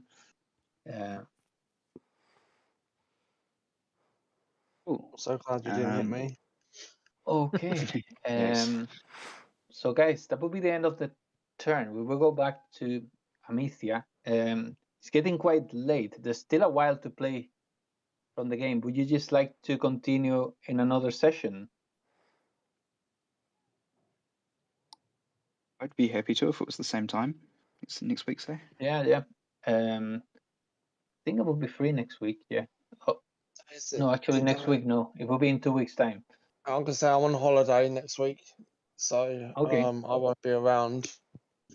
So what we can do is like just speak about it in the Discord server, and we can find a date that suits everyone, and just continue from here. Would it be at the same time? Yeah, it would be. Depending on the day, I might not be able to. It's really early for me. Yeah, no, It that's is a bit fine. early for me as well. I also, I wouldn't be able to do next Thursday, I don't think. I might be Okay. able to do the 4th. Okay. Well, I cannot do next Thursday either. Just remember that I got a game on Thursday as well, so I won't be able to. So we can just put it on the Discord server and try to find a date that will suit everyone. No worries. Thanks for the game, guys. Yeah, thanks, guys. Yeah. That was quite fun. Take care, everyone. Very much. You too. Okay. Bye. Bye-bye. Thank you, guys. Take care. Alrighty, have a good one.